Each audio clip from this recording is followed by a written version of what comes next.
मेरे शिव बाबा, मेरे भोले बाबा,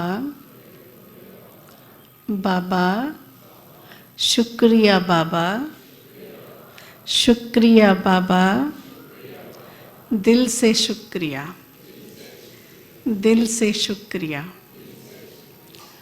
बाबा को दिल से बहुत बहुत शुक्रिया। देखो इतना अच्छा परिवेश मिला है, बहुत सुंदर वातावरण है, मौसम भी बहुत अच्छा। माता प्रकृति ने जैसे दिल खोला हो और हम सभी बच्चे बाबा की गोद में यहाँ ज्ञान सरोवर रिट्रीट सेंटर में डिवाइन रिट्रीट करने आए हैं। ಓಂ ಶಾಂತಿ. ನಾವೆಲ್ಲರೂ ಸಹ ಇಲ್ಲಿ ಬಂದಿದ್ದೀವಿ. ಯಾವ ರೂಪದಲ್ಲಿದೆ ವಾತಾವರಣ ಅಂದರೆ, ಪ್ರಕೃತಿ ತಾಯಿ ತನ್ನ ಬಾಹುಗಳನ್ನು ಚಾಚಿ ಕರೆದಿದೆ. ನಾವೆಲ್ಲರೂ ಸಹ ಬಾಬ್ದಾದರವರ ಮಡಿಲಲ್ಲಿ ಇದ್ದೀವಿ. ಆ ರೀತಿ ಸುಂದರವಾದ ವಾತಾವರಣ, ಪ್ರಕೃತಿಯೂ ಸಹ ಅಷ್ಟು ಸುಂದರವಾಗಿದೆ. ಅದಕ್ಕಾಗಿ ನಾವೆಲ್ಲರೂ ತುಂಬ ಹೃದಯದಿಂದ ಬಾಬೂರಿಗೆ ಧನ್ಯವಾದಗಳನ್ನು ಅರ್ಪಣೆ ಮಾಡಬೇಕು. दिल से आता है बाबा को शुक्रिया शुक्रिया शुक्रिया. ಹೃದಯದಿಂದ ಬರುತ್ತಲ್ವಾ ಬಾಬಾ ನಿನಗೆ ಧನ್ಯವಾದಗಳು ಅಂತ. ಸೊ ಹೃದಯದಿಂದ ಹೇಳಿ, ಬಾಯಿಂದ ಹೇಳ್ದಿದ್ರು ಪರವಾಗಿಲ್ಲ. ಸೊ ಹೃದಯದಿಂದ ಬಾಬಾ ನಿನಗೆ ತುಂಬ ಧನ್ಯವಾದಗಳು ಧನ್ಯವಾದಗಳು ಧನ್ಯವಾದಗಳು. ये जो डिवाइन रिट्रीट में हम आए हैं, उसमें उद्देश्य ये हो कि ब्राह्मण जीवन क्या है, इस जीवन में मुझे क्या करना है, क्या अनुभव करना है, कैसे इसका आनंद लेना है, इसके बारे में ही बातचीत करें, है ना. ಈ ಒಂದು ಬಟ್ಟೆಯ ಹೆಸರೇ ಆಗಿದೆ ದಿವ್ಯ ಜೀವನದ ರಿಟ್ರೀಟ್ ಅಂತ. ಸೊ ಈ ದಿವ್ಯ ಜೀವನವನ್ನು ಹೇಗೆ ನಾವು ಅನುಭವ ಮಾಡೋದು, ಈ ಬ್ರಾಹ್ಮಣ ಜೀವನ, ದಿವ್ಯ ಜೀವನ ನಮ್ಮೆಲ್ಲರಿಗೂ ಸಿಕ್ಕಿದೆ. ಸೊ ಇದ್ರ ಬಗ್ಗೆನೇ ನಾವಿವತ್ತು ಮಾತಾಡೋಣ. बहुत लोग कहते हैं हाँ हाँ जो आप लोग करते हैं वही हम करते हैं, जो आपका ज्ञान है वही हमारा ज्ञान है. हम लोग भी शुद्ध अन्न खाते हैं, हम भी सफ़ेद कपड़े पहनते हैं, हम भी सत्संग करते हैं. तो जैसा आपको सिखाते हैं वैसा ही हमको सिखाते हैं. तो जैसे आप हैं वैसे हम हैं. तो हमको भी लगता है कि हाँ फलाने गुरुजी भी ऐसे ही सिखाते हैं, फलाने संस्था में भी ऐसे ही सिखाते हैं, है ना. जो यहाँ है वो वहाँ है, ऐसा है क्या. ಅನೇಕರು ಹೇಳ್ತಾರೆ ಬೇರೆ ಬೇರೆ ಗುರುಗಳು ಸತ್ಸಂಗಗಳು ಅನೇಕ ನಡೆಯುತ್ತಲ್ವ, ಆವಾಗ ಅವ್ರು ನೋಡಿಬಿಟ್ಟು ಹೇಳ್ತಾರೆ ನೀವು ಹೆಂಗೆ ಶುದ್ಧ ಆಹಾರ ತಗೊಳ್ತೀವೋ ನಾವು ಅದೇ ಥರ ಶುದ್ಧ ಆಹಾರ ತಗೊಳ್ತೀವಿ, ನೀವು ಹೆಂಗೆ ಪ್ರತಿದಿನ ಸತ್ಸಂಗ ಮಾಡ್ತೀರ ಅದೇ ರೀತಿ ನಾವು ಮಾಡ್ತೀವಿ, ನೀವು ಹೆಂಗೆ ಶ್ವೇತ ವಸ್ತ್ರಗಳನ್ನು ಧರಿಸ್ತೀರ ನಾವು ಅದೇ ರೀತಿ ಇರ್ತೀವಿ, ಸೊ ನಿಮ್ದು ಹೆಂಗೆ ನಮ್ಮದು ಅದೇ ರೀತಿ ಅಂತೆಲ್ಲ ಹೇಳ್ತಾರೆ. ಹಾಗಿದ್ರೆ ಅದು ಅದೇ ಥರ ನಮ್ಮದು ಅದೇ ಥರನ. ಬೇರೆ ಬೇರೆ ಗುರುಗಳೆಲ್ಲ ಏನು ಮಾಡ್ತಾರೆ, ಅವ್ರದ್ದು ಹೆಂಗೋ ನಮ್ಮದು ಅದೇ ಥರನ. तो फिर उनमें और हमारे में क्या अंतर है, बेसिक डिफरेंस क्या है, वो हमें जानना होगा. ಅವ್ರಿಗೂ ನಮಗೂ ಏನು ವ್ಯತ್ಯಾಸ ಇದೆ, ಮುಖ್ಯವಾಗಿ ಬೇಸಿಕ್ ವ್ಯತ್ಯಾಸ ಏನಿದೆಯೋ ಇದನ್ನು ನಾವು ಅವಶ್ಯಕವಾಗಿ ತಿಳ್ಕೊಳ್ಬೇಕು. तब जाके हमें अपनी रिस्पॉन्सिबिलिटी का भी पता होगा कि मुझे इस ब्राह्मण जीवन में क्या करना है. ಆ ವ್ಯತ್ಯಾಸವನ್ನು ತಿಳ್ಕೊಂಡಾಗ ನಮಗೆ ಗೊತ್ತಾಗತ್ತೆ ಈ ಬ್ರಾಹ್ಮಣ ಜೀವನದಲ್ಲಿ ನನ್ನ ಜವಾಬ್ದಾರಿ ಏನಿದೆ ಅಂತ. ठीक है ना. तो पहली चीज़ जो है, परमात्मा इस धरा पर इस समय आए हुए हैं, उन्होंने आकर के हमें ये ज्ञान दिया है. ಮೊದಲನೇದಾಗಿ ಪರಮಾತ್ಮ ಈ ಧರೆಗೆ ಅವತರಿಸಿ ಬಂದಿದ್ದಾರೆ. ಪರಮಾತ್ಮ ಬಂದು ನಮಗೆ ಈ ದಿವ್ಯ ಜ್ಞಾನವನ್ನು ನೀಡ್ತಾ ಇದ್ದಾರೆ. और सब जगह मनुष्य आत्माएं ज्ञान देते हैं, शास्त्र पढ़ के ज्ञान देते हैं, है ना। कोई गुरु होगा, कोई गोसाई होगा, कोई साधक साधना करके वो अपने अनुभव बताएगा, है ना। लेकिन यहाँ पे स्वयं परमात्मा प्रजापिता ब्रह्मा बाबा के तन में उनकी भ्रुकुटी में प्रवेश करके हमें ये ज्ञान सुना रहे हैं। ये बेसिक डिफरेंस है। ಇದು ಮುಖ್ಯವಾದ ವ್ಯತ್ಯಾಸ ಬೇರೆ ಸತ್ಸಂಗಗಳಿಗೆ ನಮಗೆ ಏನಪ್ಪ ಅಂದರೆ, ಸ್ವಯಂ ಪರಮಾತ್ಮ ಬ್ರಹ್ಮರವರ ತನುವಿನಲ್ಲಿ ಕುಳಿತು ಅವರ ಭ್ರುಕುಟಿಯಲ್ಲಿ ಕುಳಿತು ನಮಗೆ ಈ ದಿವ್ಯ ಜ್ಞಾನ ಕೊಡ್ತಾ ಇದ್ದಾರೆ. ಬೇರೆ ಯಾವುದೇ ಸತ್ಸಂಗ ಅಥವಾ ಬೇರೆ ಏನೇ ಅವ್ರು ಮಾಡ್ಬೋದು, ಅಲ್ಲಿ ಯಾರಾದರೂ ಒಂದು ವ್ಯಕ್ತಿ ಇರ್ತಾರೆ, ಒಂದು ಗುರುಗಳಾಗಿರ್ಬೋದು, ಒಂದು ಸಾಧಕರಾಗಿರ್ಬೋದು. ಆ ವ್ಯಕ್ತಿಯ ಮೇಲೆ ಎಲ್ಲ ಅವರೇ ಎಲ್ಲ ಹೇಳೋದು, ಅಥವಾ ಅವರು ಅನೇಕ ವೇದ ಶಾಸ್ತ್ರ ಪುರಾಣಗಳನ್ನು ಇಟ್ಕೊಂಡು ಅದರಲ್ಲೇನು ಬರೆದಿದೆ ಅದರಲ್ಲೇನು ಹೇಳುತ್ತೆ ಅದನ್ನು ಕುಳಿತುಕೊಂಡು ಅವ್ರು ಹೇಳ್ತಾರೆ. ಆದರೆ ಇಲ್ಲಿ ಭಗವಂತ ಸ್ವಯಂ ಬಂದು ನಮಗೆ ತಿಳಿಸ್ಕೊಡ್ತಿದ್ದಾರೆ. तो हमें बाबा के हर बात पे निश्चय होना चाहिए। बाबा कहते हैं ना, निश्चय बुद्धि विजयंती, संशय बुद्धि विनशंती। तो मुझे बाबा पे कितना निश्चय है वो हमें इस रिट्रीट में चेक करना है. ಅಂದಮೇಲೆ ನಮಗೆ ಬಾಬೂರ ಒಂದೊಂದು ಮಹಾವಾಕ್ಯದ ಮೇಲೆ ನಿಶ್ಚಯ ಇರಬೇಕು. ಸ್ವಯಂ ಪರಮಾತ್ಮ ತಂದೆನೇ ಬಂದು ನನಗೆ ತಿಳಿಸ್ಕೊಡ್ತಾ ಇದ್ದಾರೆ ಅಂದಮೇಲೆ ತಂದೆಯ ಮೇಲೆ ನಿಶ್ಚಯ, ಮತ್ತು ಅವ್ರು ಏನು ಹೇಳ್ತಾರೆ ಅವ್ರು ಒಂದೊಂದು ಮಹಾವಾಕ್ಯದ ಮೇಲೆ ನಮಗೆ ನಿಶ್ಚಯ ಬರಬೇಕು. ಅದಕ್ಕೆ ಬಾಬೂರು ಹೇಳ್ತಾರೆ ನಿಶ್ಚಯ ಬುದ್ಧಿ ವಿಜಯಂತಿ. ಸೊ ನಾವು ಈ ಒಂದು ರಿಟ್ರೀಟಲ್ಲಿ ನಮ್ಮನ್ನು ನಾವು ಚೆಕ್ ಮಾಡ್ಕೊಳ್ಬೇಕು, ನಾನು ಎಷ್ಟು ನಿಶ್ಚಯ ಬುದ್ಧಿಯಾಗಿದ್ದೀನಿ ಅಂತ. संशय बुद्धि विनशंति, हिंदी में कहते हैं दुविधा में दो गए माया मिली न राम. दुविधा समझते हैं, डाउट, दो दो तरफ, ये है कि वो है, ये ठीक है कि वो ठीक है. तो दोनों गए, न माया मिली न राम मिला, न संसारी सुख पा सके, न वहाँ की दुनिया के रहे, न राम के पूरा हो सके, पूरा प्राप्ति किया. तो इसलिए दुविधा अच्छी नहीं है, निश्चय अच्छा है. ನಿಶ್ಚಯ ಬುದ್ಧಿ ವಿಜಯಂತಿ, ಸಂಶಯ ಬುದ್ಧಿ ವಿನಾಶಂತಿ. ಸಂಶಯ ಬುದ್ಧಿ ಇದ್ದರೆ ವಿನಾಶ ಆಗಿಬಿಡುತ್ತೆ. ಸೊ ನಮಗೆಂದೂ ಈ ಥರ ಕನ್ಫ್ಯೂಷನ್ ಇರಬಾರ್ದು, ಗೊಂದಲದಲ್ಲಿರಬಾರ್ದು. ಇದು ಸರಿನೋ ಅದು ಸರಿನೋ, ನಾನು ಅದು ಮಾಡಲೋ ಇದು ಮಾಡಲೋ, ಇವ್ರು ಹೇಳೋದು ಸರಿನೋ ಅವ್ರು ಹೇಳೋದು ಸರಿನೋ, ಈ ಥರ ನಾವೆಂದು ಗೊಂದಲದಲ್ಲಿ ಬರಬಾರ್ದು. ಗೊಂದಲದಲ್ಲಿ ಬಂದರೆ ಅಂದರೆ ಲೌಕಿಕದಲ್ಲಿ ಆ ಕಡೆನೂ ಅದು ಪಡ್ಕೊಳಕ್ಕಾಗಲ್ಲ, ಈ ಕಡೆ ಇದು ಪಡ್ಕೊಳ್ಳಿಕ್ಕಾಗಲ್ಲ. ಸೊ ಅದಕ್ಕಾಗಿ ಈ ಕಡೆ ರಾಮನೂ ಇಲ್ಲ, ಈ ಕಡೆ ಮಾಯೆ ಕಡೆನೂ ಇಲ್ಲ, ಮಾಯೆಯ ಪ್ರಾಪ್ತಿನೂ ಇಲ್ಲ, ಈ ಕಡೆ ರಾಮನ ಪ್ರಾಪ್ತಿನೂ ಇಲ್ಲ. ಅಂದರೆ ಗೊಂದಲ, ಅದು ಸರಿನೋ ಇದು ಸರಿನೋ ಅಂತ ಗೊಂದಲದಲ್ಲಿ ಎಂದೂ ಸಹ ನಾವು ಬರಬಾರ್ದು, ಸಂಶಯದಲ್ಲಿ ಬರಬಾರ್ದು. इसलिए सबसे बड़ी चीज़ है निश्चय निश्चय निश्चय. मुझे बाबा पे 100% निश्चय है. जो बच्चे कहते हैं हाँ हमें बाबा पे 100% निश्चय है, वो जरा हाथ उठाओ.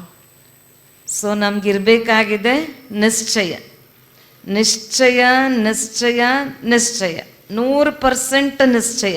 ಯಾರಿಗೆ 100% ಬಾಬೂರ್ ಮೇಲೆ ನಿಶ್ಚಯ ಇದೆ ಅವ್ರು ಕೈ ಎತ್ತಿ ಅಂತಾರೆ. ಆವಾಗಲೇ ಕೈ ಎತ್ತಿದ್ದೀವಿ, ಅದಕ್ಕೆ ಇವಾಗ ಬೇಡ ಅಂತಾನೆ. 100% ಬಾಬೂರ್ ಮೇಲೆ ನನಗೆ ನಿಶ್ಚಯ ಇದೆ ಅಂತ ಕೈ ಎತ್ತಬೇಕಲ್ವ. मैं आपको निश्चय की कहानी सुनाऊं? ठीक है ना? ನಿಶ್ಚಯದ ಒಂದು ಕತೆ ಹೇಳ್ತೀನಿ ಅಂತಾರೆ. कहानी सुनना, फिर ये होमवर्क भी मिलेगा आपको. 108 निश्चय पत्र लिखने का. हर एक को 108 निश्चय पत्र लिखना है. क्या है कैसे है वो हम आपको बताएंगे. समय भी मिलेगा. अभी तो मैं देख रही हूँ इधर उधर कंस्ट्रक्शन का ही काम चल रहा है, लेकिन फिर भी जगह बताएंगे कहाँ कहाँ बैठ करके या यहीं पे बैठ के. इधर भी है लॉन, उधर उधर हाँ, सब है. मतलब है, इधर का तो है पूरा लॉन, ठीक है, अच्छा है. तो कहीं ना कहीं अलग बैठ करके आपको डायरी पेन लेके 108 निश्चय लिखने हैं. ತಮ್ಗೆ ಎಷ್ಟು ಮಟ್ಟಿಗೆ ನಿಶ್ಚಯ ಇದೆ ಅನ್ನೋದನ್ನ ತಾವು ಹೋಮ್ವರ್ಕ್, ಮೊದಲು ಒಂದು ಕತೆ ಹೇಳ್ತಾರೆ, ಆ ಕತೆ ಹೇಳಿದ ಮೇಲೆ ನೀವು ನಿಶ್ಚಯ ಬರಿಬೇಕು, ನಿಶ್ಚಯದ ಪತ್ರ ಬರಿಬೇಕು. 108 ನಿಶ್ಚಯ ನನಗಿದೆ ಅಂತ 108 ನಿಶ್ಚಯದ ಮಾತುಗಳನ್ನು ನೀವು ಬರಿಬೇಕು. ಅದನ್ನು ತಿಳಿಸ್ಕೊಡ್ತಾರೆ ಅಕ್ಕವರು. ये कहानी है एक बुद्धिवान बुढ़िया माता की। ಈ ಕತೆ ಬುದ್ಧಿವಂತ ಒಂದು ವಯೋವೃದ್ಧ ಮಾತೆದು. ठीक है। एक देश में एक राजा थे और वो राजा हर साल एक एग्जीबिशन डालते थे। उस एग्जीबिशन में जीवन की सब चीज़ें होती थी, सुई धागा से लेके हवाई जहाज़ तक, घर मकान, सोना चांदी हीरा जीरा सरसों, हाँ सब चीज़ें होती थी। ಒಬ್ಬ ರಾಜ ಇದ್ದ. ಆ ರಾಜ ಪ್ರತಿ ವರ್ಷ ಎಕ್ಸಿಬಿಷನ್ ಇಡ್ತಾ ಇದ್ದ. ಎಕ್ಸಿಬಿಷನಲ್ಲಿ ಎಂಥ ವಸ್ತುಗಳನ್ನು ಇಡ್ತಿದ್ದ ಅಂದರೆ ಸೂಜಿ ದಾರದಿಂದ ಹಿಡಿದು ವಿಮಾನದವರೆಗೂ, ಅಂದರೆ ಎಲ್ಲ ವಸ್ತುಗಳು, ಜೀವನಕ್ಕೆ ಬೇಕಾಗಿರುವಂಥ ಎಲ್ಲ ವಸ್ತುಗಳನ್ನು ಆ ಎಕ್ಸಿಬಿಷನಲ್ಲಿ ಇಡ್ತಿದ್ರು. देश भर के लोग आते, एग्जीबिशन से कुछ ना कुछ लेके जाते। लेकिन उस दिन कौन आया था एग्जीबिशन में? वो बुद्धिवान बुढ़िया माता आई थी। ಇಡೀ ದೇಶದಿಂದ ಯಾರೆಲ್ಲ ಇದ್ದಾರೆ ಅವರೆಲ್ಲರೂ ಎಕ್ಸಿಬಿಷನ್ಗೆ ಬರ್ತಿದ್ರು. ಅಲ್ಲಿರೋ ವಸ್ತುಗಳ ಅವ್ರಿಗೇನು ಬೇಕೋ ಅದನ್ನೆಲ್ಲ ತಗೊಳ್ತಿದ್ರು. ಆ ಒಂದು ದಿನ ಅಂಥ ದಿನ ಆ ಬುದ್ಧಿವಂತ ವಯೋವೃದ್ಧ ಮಾತೆ ಆ ಎಕ್ಸಿಬಿಷನ್ ನೋಡಲಿಕ್ಕೆ ಬಂದರು. वो आई बुढ़िया माता, इधर देखा उधर देखा, सब चीज़ें देखी पर कुछ खरीदा नहीं है और ऐसे करके वापस जाने लगी। ಆ ವೃದ್ಧ ಮಾತೆ ಬಂದು ಎಲ್ಲವನ್ನ ನೋಡಿದ್ರು. ಆದರೆ ಅವ್ರಿಗೇನು ಆ ಥರ ಅನಿಸ್ಲಿಲ್ಲ ತಗೊಳ್ಬೇಕು ಅಂತ. ತಗೊಳ್ಳದೆ ಹಾಗೇನೆ ವಾಪಸ್ ಹೋಗ್ತಾ ಇದ್ರು. कुछ खरीदा नहीं। राजा ने देखा एक इतनी अच्छी बुढ़िया माता आई है एग्जीबिशन में, कुछ नहीं लेके जा रही है। तो राजा ने उनको पास में बुलाया और कहा, माता कुछ तो लेके जाओ एग्जीबिशन में से। ಸೊ ಆ ವೃದ್ಧ ಮಾತೆ ಬಂದು ಏನೂ ಖರೀದಿ ಮಾಡದೆ ಹಾಗೆ ವಾಪಸ್ ಹೋಗ್ತಿದ್ರಲ್ವ, ಅದನ್ನು ನೋಡಿ ರಾಜ ಹೇಳ್ದ, ಏನಾದರೂ ಒಂದು ತಗೊಳ್ಬೇಕಲ್ವ, ಇಲ್ಲಿ ಇಷ್ಟೊಂದು ವಸ್ತುಗಳಿದೆ, ಏನಾದರೂ ಒಂದು ತಗೊಂಡು ಹೋಗ್ಬೇಕಲ್ವ ನೀವು ಅಂತ. माता ने कहा, नहीं राजन मुझे कुछ नहीं चाहिए, नहीं लेना है कुछ। ಸೊ ಆ ಮಾತೆ ಹೇಳಿದ್ರೆ ನನಗೇನು ಬೇಕಾಗಿಲ್ಲ, ನನಗೇನು ಬೇಡ ಅಂತ ಹೇಳ್ತಾರೆ. राजा ने इंसिस्ट किया, नहीं माता कुछ तो लेके जाओ। अच्छा ऐसा करो, तुम जिस चीज़ में भी हाथ लगाओगे वो तुम्हारा हो जाएगा। जाओ ले लो, हाथ लगाओ और तुम्हारा, पूरे एग्जीबिशन में जो चाहिए उस पे हाथ लगाओ, तुम्हारा हो जाएगा। ಸರಿ, ಅವ್ರ ಮಹಾರಾಜ ಹೇಳ್ದ, ನೋಡಪ್ಪ ನೀನು ನಿಂಗೇನು ಬೇಡ ಅಂತಿದ್ಯಾ, ಆದರೆ ಹೋಗು ನೀನು ಎಕ್ಸಿಬಿಷನಲ್ಲಿ ನೋಡಿ ಯಾವ ವಸ್ತು ಬೇಕೋ ನಿನಗೆ ಅದಕ್ಕೆ ನೀನು ಮುಟ್ಟಿದ್ರೆ ಆ ವಸ್ತು ನಿಂದಾಯ್ತು. ಸೊ ಅದಕ್ಕಾಗಿ ನೀನು ಯಾವ ವಸ್ತು ಬೇಕಿದ್ರೂ ಮುಟ್ಟು, ಅದನ್ನು ನಿಂದಾಗತ್ತೆ ಅಂತ. रानी ने पूछा, सच्ची राजा ऐसा होगा? जिस चीज़ में मैं हाथ लगाऊं वो मेरा हो जाएगा? राजा ने कहा, हाँ जिस चीज़ पे भी तुम हाथ लगाओगे वो तुम्हारा हो जाएगा। ಸೊ ಅವಳು ಕನ್ಫರ್ಮ್ ಮಾಡ್ಕೊಳ್ತಾಳೆ ಆ ಮಾತೆ, ನಾನು ಯಾವುದೇ ವಸ್ತುವನ್ನು ಸ್ಪರ್ಶ ಮಾಡಿದ್ರು ಅದು ನಂದೇನಾ ಅಂತ ಪಕ್ಕ ಮಾಡ್ಕೊಳ್ತಾರೆ. ಆಮೇಲೆ ಹೌದಾ ಅಂತ ಕೇಳ್ತಾಳೆ. बुढ़िया माता ने सोचा का अच्छा ठीक है। उसने क्या किया होगा बुढ़िया माता ने? उसने जोर से राजा को पकड़ लिया और कहा, बेटा तुम मेरा बेटा बनेगा। तो ರಾಜ ಹೇಳಿದ ಮೇಲೆ ವೃದ್ಧ ಮಾತೆ ಬಹಳ ಬುದ್ಧಿವಂತ ಯೋಚನೆ ಮಾಡಿದ್ಲು. ರಾಜನನ್ನೇ ಇಟ್ಕೊಂಡ್ಬಿಟ್ಲು. ರಾಜನ್ ಕೇಳ್ತಾರೆ, ನೀನು ನನ್ನ ಮಗ ಆಗ್ತೀಯ ನೀನು ಅಂತ. अब रघुकुल रीत सदा चली आई, प्राण जाए पर वचन न जाई। अब राजा ने वचन दिया है, ऐसा तो नहीं कहेगा ना गंदी बुढ़िया माता चली जाओ, नहीं। अब क्या होगा? एक सेकंड में बुढ़िया क्या बन गई? राजमाता बन गई। ಸೊ ಆದರೆ ಬಾಯಲ್ಲಿ ಹೇಳಿರೋ ಶಬ್ದ ವಚನಕ್ಕೆ ತಪ್ಪಂಗಿಲ್ಲ ಅಲ್ವಾ ರಾಜ. ಅದಕ್ಕಾಗಿ ಅವನು ಈ ರೀತಿ ಹೇಳೋಕ್ಕಾಗಲ್ಲ, ಅಯ್ಯೋ ನೀನು ಇಷ್ಟು ಕೊಳಕಾಗಿದ್ಯಾ, ನೀನು ಬಂದು ನನ್ನನ್ನು ಮಗ ಮಾಡ್ಕೋ ಅಂತ ಹೇಳ್ತಿದ್ಯಾ, ಏನು ಮಾಡೋದು ಅಂತ ಯೋಚನೆ ಮಾಡಲಿಲ್ಲ. ಆದರೆ ಹೇಳಿದ ಮಾತಕ್ಕೆ ತಪ್ಪಬಾರ್ದು, ಅದಕ್ಕೋಸ್ಕರ ಆಯಿತು ಅಂತ. ಒಂದು ಸೆಕೆಂಡಲ್ಲಿ ಸಾಧಾರಣ ಒಬ್ಬ ಮಾತೆ ರಾಜಮಾತೆ ಆಗ್ಬಿಟ್ಲು. ठीक है ना। अब राजमाता पैदल थोड़ी जाएगी, उसके लिए फिर सवारी बुलाया, राजमाता को बिठाया और लेके सब गए। ಸೊ ಆಮೇಲೆ ರಾಜಮಾತೆ ಅಂದಮೇಲೆ ಹಾಗೆ ನಡ್ಕೊಂಡು ಹೋಗೋಕ್ಕಾಗತ್ತಾ? ಇಲ್ಲ, ಕರೆದ್ರು, ಪಲ್ಲಕ್ಕಿ ತಗೊಂಬಂದ್ರು, ಅದ್ರ ಮೇಲೆ ಕೂರಿಸ್ಕೊಂಡು ಕರ್ಕೊಂಡು ಹೋದ್ರು. रात को राजा घर वापस आए और आके माता से पूछा, माता इतना बड़ा एग्जीबिशन था जिस पे तुम हाथ लगाती वो तुम्हारा होता, 1 किलो सोने पे हाथ लगा देती, 5 किलो सोना तुम्हारा हो जाता, इतना हीरा भी ले सकती थी, है ना। इतने बड़े बड़े मकान अच्छे अच्छे थे, कोई सुंदर सा मकान ले लेती, हाथी घोड़ा जो चाहिए था वो ले लेती, सारा दिन जिस जिस पे तुम हाथ लगाती वो सब कुछ तुम्हारा होता, तुमने वो नहीं लिया, मुझे क्यों पकड़ लिया। ರಾತ್ರಿ ಬಂದಾದ್ಮೇಲೆ ಆ ರಾಜ ಕೇಳ್ತಾನೆ, ಅರೆ ಮಾತಾಜಿ, ನೀವಲ್ಲಿ ಅಷ್ಟೊಂದು ವಸ್ತುಗಳಿತ್ತು, ನಿನ್ನ ಚಿನ್ನ ಮುಟ್ಟಿದ್ರು ನಿನ್ನ ಚಿನ್ನ ನಿಂದಾಗ್ತಿತ್ತು, ವಜ್ರ ಮುಟ್ಟಿದ್ರು ವಜ್ರ ನಿಂದಾಗ್ತಿತ್ತು, ಏನೆಲ್ಲ ಇತ್ತು, ಕುದುರೆಗಳಿತ್ತು, ಅದಿತ್ತು, ಎಲ್ಲ ಇತ್ತು, ಆದರೆ ಅದೆಲ್ಲವನ್ನ ಬಿಟ್ಟು ನೀನು ನನ್ನನ್ನು ಯಾಕೆ ಸ್ಪರ್ಶ ಮಾಡಿದೆ, ಮುಟ್ಟದೆ ಅಂತ ಕೇಳ್ತಾರೆ. बोलो राजमाता ने क्या उत्तर दिया होगा। ನೀವೇ ಯೋಚನೆ ಮಾಡಿ ಆ ರಾಜಮಾತೆ ಏನು ಹೇಳಿರ್ಬೋದು ಅಂತ.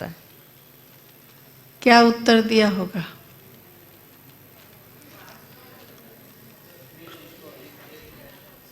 हाँ, कहा आप पूरे एग्जीबिशन के मालिक हो, मैं एक एक चीज को कहाँ तक हाथ लगाती, राजा को पकड़ लिया, माना पूरे एग्जीबिशन की मालकिन बन गई। ठीक है कि नहीं।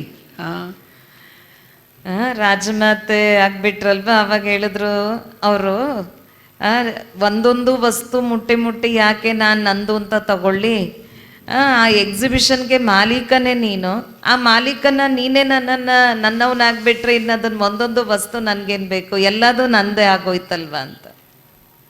कहानी समझ में आई। समझ में आई कहानी। बोलो ये कहानी किसकी है।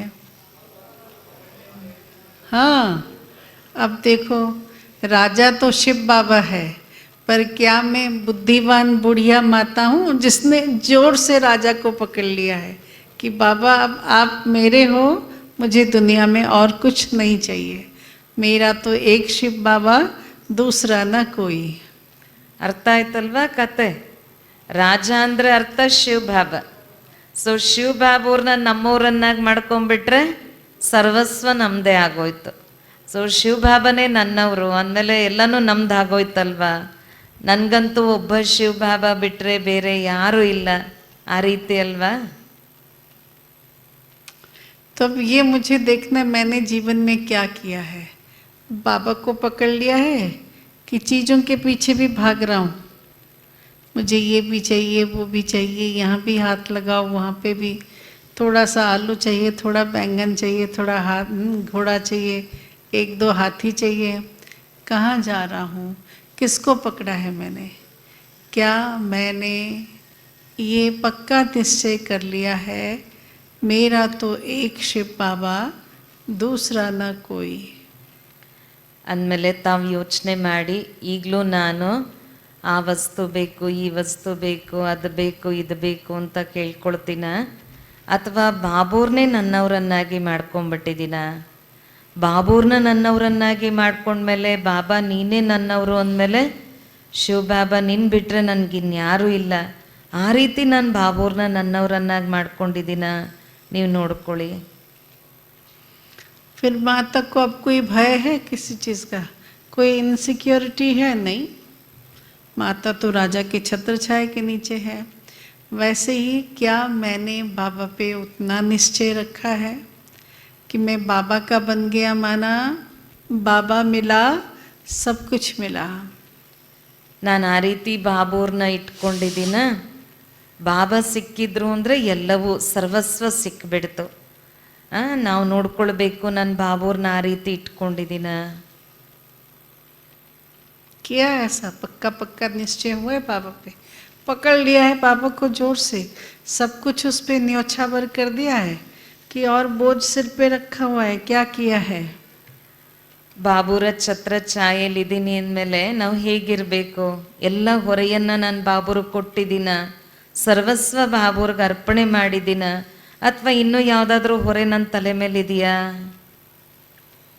क्या किया है सिर पे बोझा देखो ತಲೆ कि ಮೇಲೆ बाबा को ಹೊರೆ दे ಇದೆಯಾ दिया है। ನೋಡ್ಕೊಳ್ಳಿ. ಅಥವಾ दिया है। ಬಾಬುರ್ಗೆಲ್ಲ ಅರ್ಪಣೆ ಮಾಡಿದ್ದೀನ? जिन्होंने सब कुछ दे दिया है वो हाथ उठाओ। ಯಾರು ಸ್ವಲ್ಪ ಎಲ್ಲವನ್ನ ಬಾಬುರ್ಗೆ ಬಲಿಹಾರಿ ಮಾಡಿಬಿಟ್ಟಿದ್ದೀರಾ, ಕೊಟ್ಬಿಟ್ಟಿದ್ದೀರಾ? ಅವ್ರ ಕೈ ಎತ್ತಿ. ಎಲ್ಲರೂ ಕೈ ಎತ್ತಿಲ್ಲ, ಕೊಟ್ಟಿಲ್ಲ, ಇನ್ನೂ ನೀವೇ ಇಟ್ಕೊಂಡಿದ್ದೀರಾ? बाकी सोचते हैं है तो सही अभी गठली सिर पे है क्या बोले है ना। ಇನ್ನು ಅನೇಕ ಹೊರೆಗಳು ನಿಮ್ಮ ತಲೆ ಮೇಲೆ ಇದೆಯಾ? ಆ ರೀತಿನ इस पे भी एक कहानी सुनाऊं गठरी पे। ಇದ್ರ ಬಗ್ಗೆನೂ ಒಂದು ಕತೆ ಹೇಳ. हम कैसी बुद्धिमानी करते हैं वो वाली बुढ़िया बुद्धिमान तो थी। बुढ़िया माता कैसी थी? बुद्धिमान थी। लेकिन कई बच्चे कैसे बुद्धिमान होते हैं बताऊं? ಹೀಗೆ ಆ ವೃದ್ಧ ಮಾತೆ ಬುದ್ಧಿವಂತೆ, ಆ ಕತೆ ನೀವು ಕೇಳಿದ್ರಿ. ಇನ್ನೂ ಯಾರು ಬುದ್ಧಿವಂತರಿದ್ದಾರೆ ಅದು ನೋಡ್ಕೊಳ್ಳಿ, ನೀವು ಬುದ್ಧಿವಂತರ ಏನು ಅಂತ. ಇನ್ನೊಂದು ಕತೆ ಇದೆ ಹೇಳ್ತೀನಿ ಅಂತಾರೆ. एक और माता थी, ठीक है, उसके पास 5-6 गठरियाँ थी। गठरियों को ऐसे सिर पे डाला था, ऐसे डाला था, ऐसे डाला था, गठरी लेके जा रही थी। फिर उसको नाव पार करना था, ठीक है ना। तो जब जाके नाव देखा, नाव पे बैठी तो सारा गठरी फैला के बैठ गई। लेकिन धीरे धीरे लोग आने लगे, लोग भरने लगे। अब जब लोग भरने लगे तो माता ने क्या करना शुरू किया? सारे का सारा गठरी फिर अपने सिर पे ले लिया। ಇನ್ನೊಂದು ಮಾತೆ ಇದ್ರು, ಅವರು ನದಿ ಪಾರ್ ಮಾಡಬೇಕಾಗಿತ್ತು. ಅವ್ರ ಹತ್ರ ಒಂದು 5-6 ಗಂಟುಗಳಿತ್ತು, ಅಂದರೆ ಹೊರೆ 5-6 ಗಂಟುಗಳಿತ್ತು. ಒಂದು ತಲೆ ಮೇಲೆ, ಅದರ ಮೇಲೆ ಇನ್ನೊಂದು, ಇಲ್ಲೊಂದು ಭುಜದ ಮೇಲೆ, ಈ ಕಡೆ ಭುಜದ ಮೇಲೆ ಎಷ್ಟೊಂದು ಗಂಟುಗಳಿತ್ತು. ಅದೆಲ್ಲ ತಗೊಂಡು ಹೋಗ್ತಾ ಇದ್ರು. ಸೊ ಅವ್ರಿಗೆ ಒಂದು ದೋಣಿ ಸಿಕ್ತು, ದೋಣಿಲಿ ಕೂತ್ಕೊಂಡ್ರು. ದೋಣಿಲಿ ಕೂತ್ಕೊಂಡ್ಮೇಲೆ ಅವ್ರದ್ದೆಲ್ಲ ತನ್ನ ಗಂಟುಗಳನ್ನೆಲ್ಲ ಆ ದೋಣಿಯಲ್ಲಿಡ್ತಾರೆ. ಇಟ್ಟಾದ್ಮೇಲೆ ಆ ದೋಣಿಗೆ ಬೇರೆ ಬೇರೆಯವರೆಲ್ಲ ಕೂತ್ಕೊಳ್ತಾ ಬಂದರು, ಬೇರೆಯವರು ಎಲ್ಲವರು ಸೇರ್ಕೊಳ್ತಾ ಬಂದರು, ತುಂಬ ಜನ ಆಗ್ತಾ ಬಂದರು. ಆವಾಗ ಅವರಲ್ಲಿ ಏನು ಮಾಡಿದ್ಲು, ಒಂದಾದ್ಮೇಲೆ ಒಂದು ತಲೆ ಮೇಲೆ ಇಟ್ಕೊಂಡು ಭುಜದ ಮೇಲೆಲ್ಲ ಹಾಕ್ಕೊಂಡ್ಲು. वहाँ एक यंग लड़का बैठा हुआ था। उसने माता को देखा, ये माता क्या कर रही है, नदी में तो जाना है, नाव पे तो बैठी है, फिर अपना सारा बोझा सिर पे क्यों रख रही है। तो उसने पूछा, माता क्या कर रही हो, गठरी क्यों अपने ऊपर रख रही हो। ಅಲ್ಲಿ ಆ ಒಂದು ದೋಣಿಯಲ್ಲಿ ಒಬ್ಬ ಯುವಕ ಇದ್ದ. ಆ ಯುವಕ ಈ ಮಾತೆಯನ್ನು ನೋಡ್ತಾ ಇರ್ತಾರೆ. ನೋಡ್ಬಿಟ್ಟು ಕೇಳ್ತಾಳೆ, ಯಾಕಮ್ಮ ನೀನು ಎಲ್ಲ ಗಂಟುಗಳನ್ನು ಹೊರೆನ ನಿನ್ನ ತಲೆ ಮೇಲೆ ಇಟ್ಕೊಳ್ತಿದ್ಯಾ, ಪುನಃ ನಿನ್ನ ಭುಜದ ಮೇಲೆ ಯಾಕೆ ಇಟ್ಕೊಳ್ತಿದ್ಯಾ ಅಂತ ಕೇಳ್ತಾನೆ. कहती, बेटा इस नाव पे इतने लोग आ गए हैं, बेचारी नाव इतना बोझा उठा रही है, मेरा बोझा क्यों उठाएगी, इसलिए मैं अपने सिर पे अपना बोझा उठा लेती हूँ। ಆವಾಗ ಆ ಮಾತೆ ಹೇಳ್ತಾಳೆ, ಏನು ಮಾಡೋದಪ್ಪ, ಈ ಒಂದು ದೋಣಿಗೆ ಎಷ್ಟೊಂದು ಜನ ಬರ್ತಾ ಇದ್ದಾರೆ, ಎಷ್ಟೊಂದು ಜಾಸ್ತಿ ಹೊರೆ ಆಗ್ತಾ ಇದೆ ಈ ದೋಣಿಗೆ, ಅದಕ್ಕೋಸ್ಕರ ನಾನು ನನ್ನ ತಲೆ ಮೇಲೆ ಇಟ್ಕೊಳ್ತಾ ಇದ್ದೀನಿ ಅಂತ ಹೇಳ್ತಾರೆ. कई बाबा के बच्चे ऐसा करते हैं कि बाबा किस किस का बोझा उठाएगा, है ना, मैं अपना बोझा फिर से अपने सिर पे उठा लेता हूँ। ऐसा करते हैं क्या कोई? ಕೆಲವು ಬಾಬೂರ್ ಮಕ್ಕಳು ಹಿಂಗೆ ಮಾಡ್ತಾರಂತೆ. ಬಾಬೂರು ಎಷ್ಟು ಜನದ್ದು ಅಂತ ಹೊರೆ ಹೊತ್ಕೊಳ್ತಾರೆ, ಅದಕ್ಕೋಸ್ಕರ ನನ್ನ ಹೊರೆ ನಾನೇ ಹೊತ್ಕೊಳ್ತೀನಿ ಅಂತ ಹೊತ್ಕೊಳ್ತಾರಂತೆ. ಹೌದಾ? बैठे कहाँ पे? नाव पे ही बैठे हैं। नाव जो बोझा वो उठा रही है, वो बोझा किस पे जाएगा? नाव पे ही जाएगा। लेकिन बुद्धि कम, ठीक है ना। यहाँ पे भी कई बच्चे ऐसा करते हैं, बाबा का बनने के बाद भी फिर से वो कदगी, फिर वो बोझा, फिर वो टेंशन सिर पे लेते हैं, सोचते हैं ये मेरा टेंशन है, मुझे सोचना है। ಕೂತಿರೋದು ನೋಡಿದ್ರೆ ದೋಣಿ ಒಳಗಡೆ ಕೂತ್ಕೊಂಡ್ಮೇಲೆ ಹೊರೆ ದೋಣಿ ಮೇಲೆನೇ ಇರುತ್ತೆ ತಾನೆ. ಅದೇ ರೀತಿ ಇಲ್ಲೂ ಸಹ ಬಾಬೂರ್ ಮಕ್ಕಳು ಅನೇಕ ಪ್ರಕಾರದ ಯೋಚನೆಗಳು, ಅನೇಕ ಪ್ರಕಾರದ ಜವಾಬ್ದಾರಿಗಳ ಹೊರೆಯನ್ನ ತಮ್ಮ ತಲೆ ಮೇಲೆ ಇಟ್ಕೊಳ್ತಾರಂತೆ. ಬಾಬುರು ಇಟ್ಕೊಳ್ತಾರೆ ಅಂದ್ರೆ ನಾವೇ ಇಟ್ಕೊಳ್ತೀವಿ. अब बोलो कौन सी बुढ़िया बनना है, वो बुद्धिवान बुढ़िया बनना है कि बुद्धिहीन बुढ़िया बनना है, कौन सा बनना है? ಅಂದ್ಮೇಲೆ ನೀವೇ ಯೋಚನೆ ಮಾಡಿ, ನಾನು ಯಾವ ಏಕ್ ಮಾತೆ ಆಗ್ಬೇಕು ಅಂತ. ಆ ವೃದ್ಧ ಮಾತೆ, ಬುದ್ಧಿವಂತ ವೃದ್ಧ ಮಾತೆ ಆಗ್ಬೇಕು ಅಥವಾ ಈ ತರ ಹೊರೆ ಹೊತ್ಕೊಂಡಿರೋ ಮಾತೆ ಆಗ್ಬೇಕು ಅಂತ. एक नंबर वाली, हाँ, सब कुछ बाबा को देना है. इसमें एक एटीट्यूडनल चेंज चाहिए, यहाँ एक परिवर्तन चाहिए, तब ऐसा होता है. नहीं तो कहीं ना कहीं मटके लटके रह जाते हैं, सोचते हैं बाबा के बन गए हैं लेकिन बाबा के बने नहीं होते हैं, संपूर्ण निश्चय बुद्धि नहीं होते हैं. तो हमारी नाव दोनों तरफ ऐसे डुलती हिलती रहती है और हम कंफ्यूज्ड रहते हैं. ಸೊ ಇದರಲ್ಲಿ ನಮ್ಮ ಮನೋವೃತ್ತಿ, ನಮ್ಮ ದೃಷ್ಟಿಕೋನವನ್ನು ಬದಲಾವಣೆ ಮಾಡ್ಕೊಳ್ಬೇಕು. ನಾವು ಅಂದ್ಕೊಳ್ತೀವಂತೆ ನಾನು ಬಾಬೂರ್ ಮಗು, ನಾನು ಬಾಬೂರ್ಗಾಗಿದ್ದೀನಿ ಅಂತ. ಆದರೆ ಒಳಗಡೆ ಇನ್ನೂ ಅನೇಕ ಪ್ರಕಾರದ ಗೊಂದಲಗಳು, ಇದು ಮಾಡ್ಲಾ ಅದು ಮಾಡ್ಲಾ, ಹಾಗಿರ್ಲ ಹೀಗಿರ್ಲ, ಎರಡೂ ದೋಣಿಲಿ ಕಾಲಿಡೋದು, ಆ ರೀತಿ ಮಾಡ್ತೀವಿ. ಸೊ ಇದರಲ್ಲಿ ನಾವು ಒಂದು ಸ್ವಲ್ಪ ನಮ್ಮ ದೃಷ್ಟಿಕೋನವನ್ನು, ನಾವು ಅಂದ್ಕೊಳ್ತೀವಿ ನಾನು ಬಾಬೂರ್ ಮಗು, ಬಾಬೂರ್ಗೆಲ್ಲ ಆಗ್ಬಿಟ್ಟಿದ್ದೀನಿ ಅಂತ. ಆದರೆ ಆಗಿರಲ್ಲ. ಇದನ್ನು ನಾವು ನೋಡ್ಕೊಳ್ಬೇಕಾಗಿದೆ. आपने सुना है, कहते हैं कि ब्रह्मा कुमारियां जादू करती हैं, सुना है ऐसा? ನೀವು ಕೇಳಿದ್ದೀರಾ ಬ್ರಹ್ಮಕುಮಾರಿಯರು ಜಾದೂ ಮಾಡ್ತಾರೆ ಅಂತ ಹೇಳ್ತಾರೆ ಬೇರೆಯವರು. ನಾವೇನಾದ್ರೂ ಬ್ರಹ್ಮಕುಮಾರಿಸಕ್ಕೆ ಬರ್ತಿದ್ದೀವಿ ಅಂದ್ರೆ ನಮ್ಮನ್ನು ನೋಡ್ಬಿಟ್ಟು ಬೇರೆಯವ್ರು ಹೇಳ್ತಾರೆ ಇಲ್ಲಿ ಬ್ರಹ್ಮಕುಮಾರಿಯರು ಜಾದೂ ಮಾಡ್ಬಿಡ್ತಾರೆ ಅಂತ. ऐसा लोग पहले कहते थे, आजकल इतना नहीं बोलते हैं, पहले बोलते थे. ಮೊದ್ಲು ಈ ರೀತಿ ಹೇಳ್ತಿದ್ರು, ಆದ್ರೆ ಇವತ್ತಿನ ಸಮಯದಲ್ಲಿ ಅಷ್ಟೊಂದು ಹೇಳಲ್ಲ. आपको पता है क्या वो लोग झूठ बोलते थे? पहले जो लोग कहते थे ब्रह्मा कुमारियां जादू करती हैं, तो क्या वो झूठ बोलते थे कि सही बोलते थे? क्या था? ನೀವೇನ್ ಹೇಳ್ತೀರಾ? ಅವ್ರು ಸುಳ್ಳು ಹೇಳ್ತಾರೆ, ಜಾದೂ ಮಾಡ್ತಾರೆ ಅನ್ನೋದು ಸುಳ್ಳು ಸರಿನೋ? भूल कहते थे, ठीक कहते थे? भूल कहते थे ना कि ठीक कहते थे? क्या बोलते हैं सब? ಬ್ರಹ್ಮಕುಮಾರಿಯರು ಜಾದೂ ಮಾಡ್ತಾರೆ ಅಂತೇನು ಹೇಳ್ತಿದ್ರು, ಅದು ಸರಿನೋ ತಪ್ಪೋ? जो कहते हैं भूल कहते थे वो जरा हाथ उठाओ. ಯಾರು ತಪ್ಪು ಅಂತ ತಿಳ್ಕೊಳ್ತೀರೋ ಅವ್ರ ಕೈ ಎತ್ತಿ ಅಂತಾರೆ. अच्छा, और जो कहते हैं कि हाँ हाँ वो सच कहते थे वो जरा हाथ उठाओ. ಇಲ್ಲ ಇಲ್ಲ ಬ್ರಹ್ಮಕುಮಾರಿ ನಿಜವಾಗ್ಲೂ ಜಾದೂ ಮಾಡ್ತಾರೆ ಅಂತ ಯಾರು ತಿಳ್ಕೊಳ್ತೀರೋ ಅವ್ರ ಕೈ ಎತ್ತಿ. सच कहते थे? हाँ सच कहते थे. मैं आपको सच बताऊं, पहले ऐसा होता था, जो कोई दादियों के कांटेक्ट में आता था उनसे दृष्टि लेता था, उनकी हुई टोली खा लेता था, वो एकदम गला काट के बाबा को समर्पित हो जाता था. धक से परिवर्तन आता था, कोई मेहनत नहीं करनी पड़ती थी, दुनिया अच्छी नहीं लगती थी, बाबा ही अच्छा लगता था. ಮೊದಲು ಯಾರು ದಾದಿಯರ ಪಾಲನೆ ಪಡ್ಕೊಳ್ತಿದ್ರು, ದಾದಿ ದೃಷ್ಟಿ ಕೊಡ್ತಿದ್ರು. ದಾದಿಯ ದೃಷ್ಟಿ ಯಾವ ರೀತಿ ಪರಿಣಾಮ ಬೀರ್ತಿತ್ತಂದ್ರೆ ತಮ್ಮನ್ನ ತಾವು ಅರ್ಪಣೆ ಮಾಡ್ಕೊಂಡು ಬಿಡ್ತಿದ್ರು, ಕಟ್ ಮಾಡಿ ಇಟ್ಬಿಡ್ತಿದ್ರು. ಅಂದ್ರೆ ಆ ರೀತಿ ಬಲಿಹಾರಿಯಾಗಿ ಬಿಡ್ತಿದ್ರು.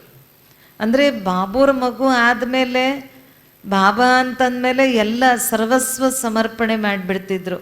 ಆ ರೀತಿ ಇರ್ತಿದ್ರು. पुराने लोगों से पूछो ना तो यही अनुभव बताते हैं. हमारे लौकिक पिताजी आर्मी में थे ना, थोड़े अलग प्रकार के लोग थे, भक्ति नहीं मानते थे, भगवान को नहीं मानते थे, कर्म में विश्वास करते थे और मतलब अपने हिसाब से चलते थे, खूब अलग खाते पीते थे. हाँ, ಹೇಗೆ ಅಂದರೆ ಮೊದಲು ಯಾರು ಇರ್ತಿದ್ರು ಅವರು ಏಕ್ದಮ್ ಬಾಬೂರ್ಗೆ ಆ ರೀತಿ ಬಲಿಹಾರಿಯಾಗಿ ಬಿಡ್ತಿದ್ರು. ದಾದಿಯರ ಪಾಲನೆ ಆ ರೀತಿ ಇರ್ತಿತ್ತು. ಅಕ್ಕವ್ರವ್ರ ತಂದೆ ವಿಚಾರ ಹೇಳ್ತಾರೆ, ಅವ್ರ ತಂದೆ ಆರ್ಮಿಲಿದ್ರು. ಆರ್ಮಿಯಲ್ಲಿದ್ದರು ಅಂದರೆ ಸಂಪೂರ್ಣ ಬೇರೆ ಥರ, ಅವರ ಮನೋವೃತ್ತಿ ಬೇರೆ ಥರ. ಸೊ ಅವ್ರು ತುಂಬ ಕಠಿಣವಾಗಿದ್ರು, ಚೆನ್ನಾಗಿ ತಿನ್ನೋದು ಕುಡಿಯೋದು ಎಲ್ಲ ಮಾಡ್ತಿದ್ರು. ತುಂಬ ಭಿನ್ನವಾಗಿದ್ರು. तो एक दिन राखी के दिन 1975 को राखी के दिन बाबा के घर गए अम्बाला। मम्मा की जो मौसी थी, मम्मा देख रहे हैं, जगदम्बा मम्मा की मौसी, वो वहाँ पे थे, ध्यानी दादी, ठीक है।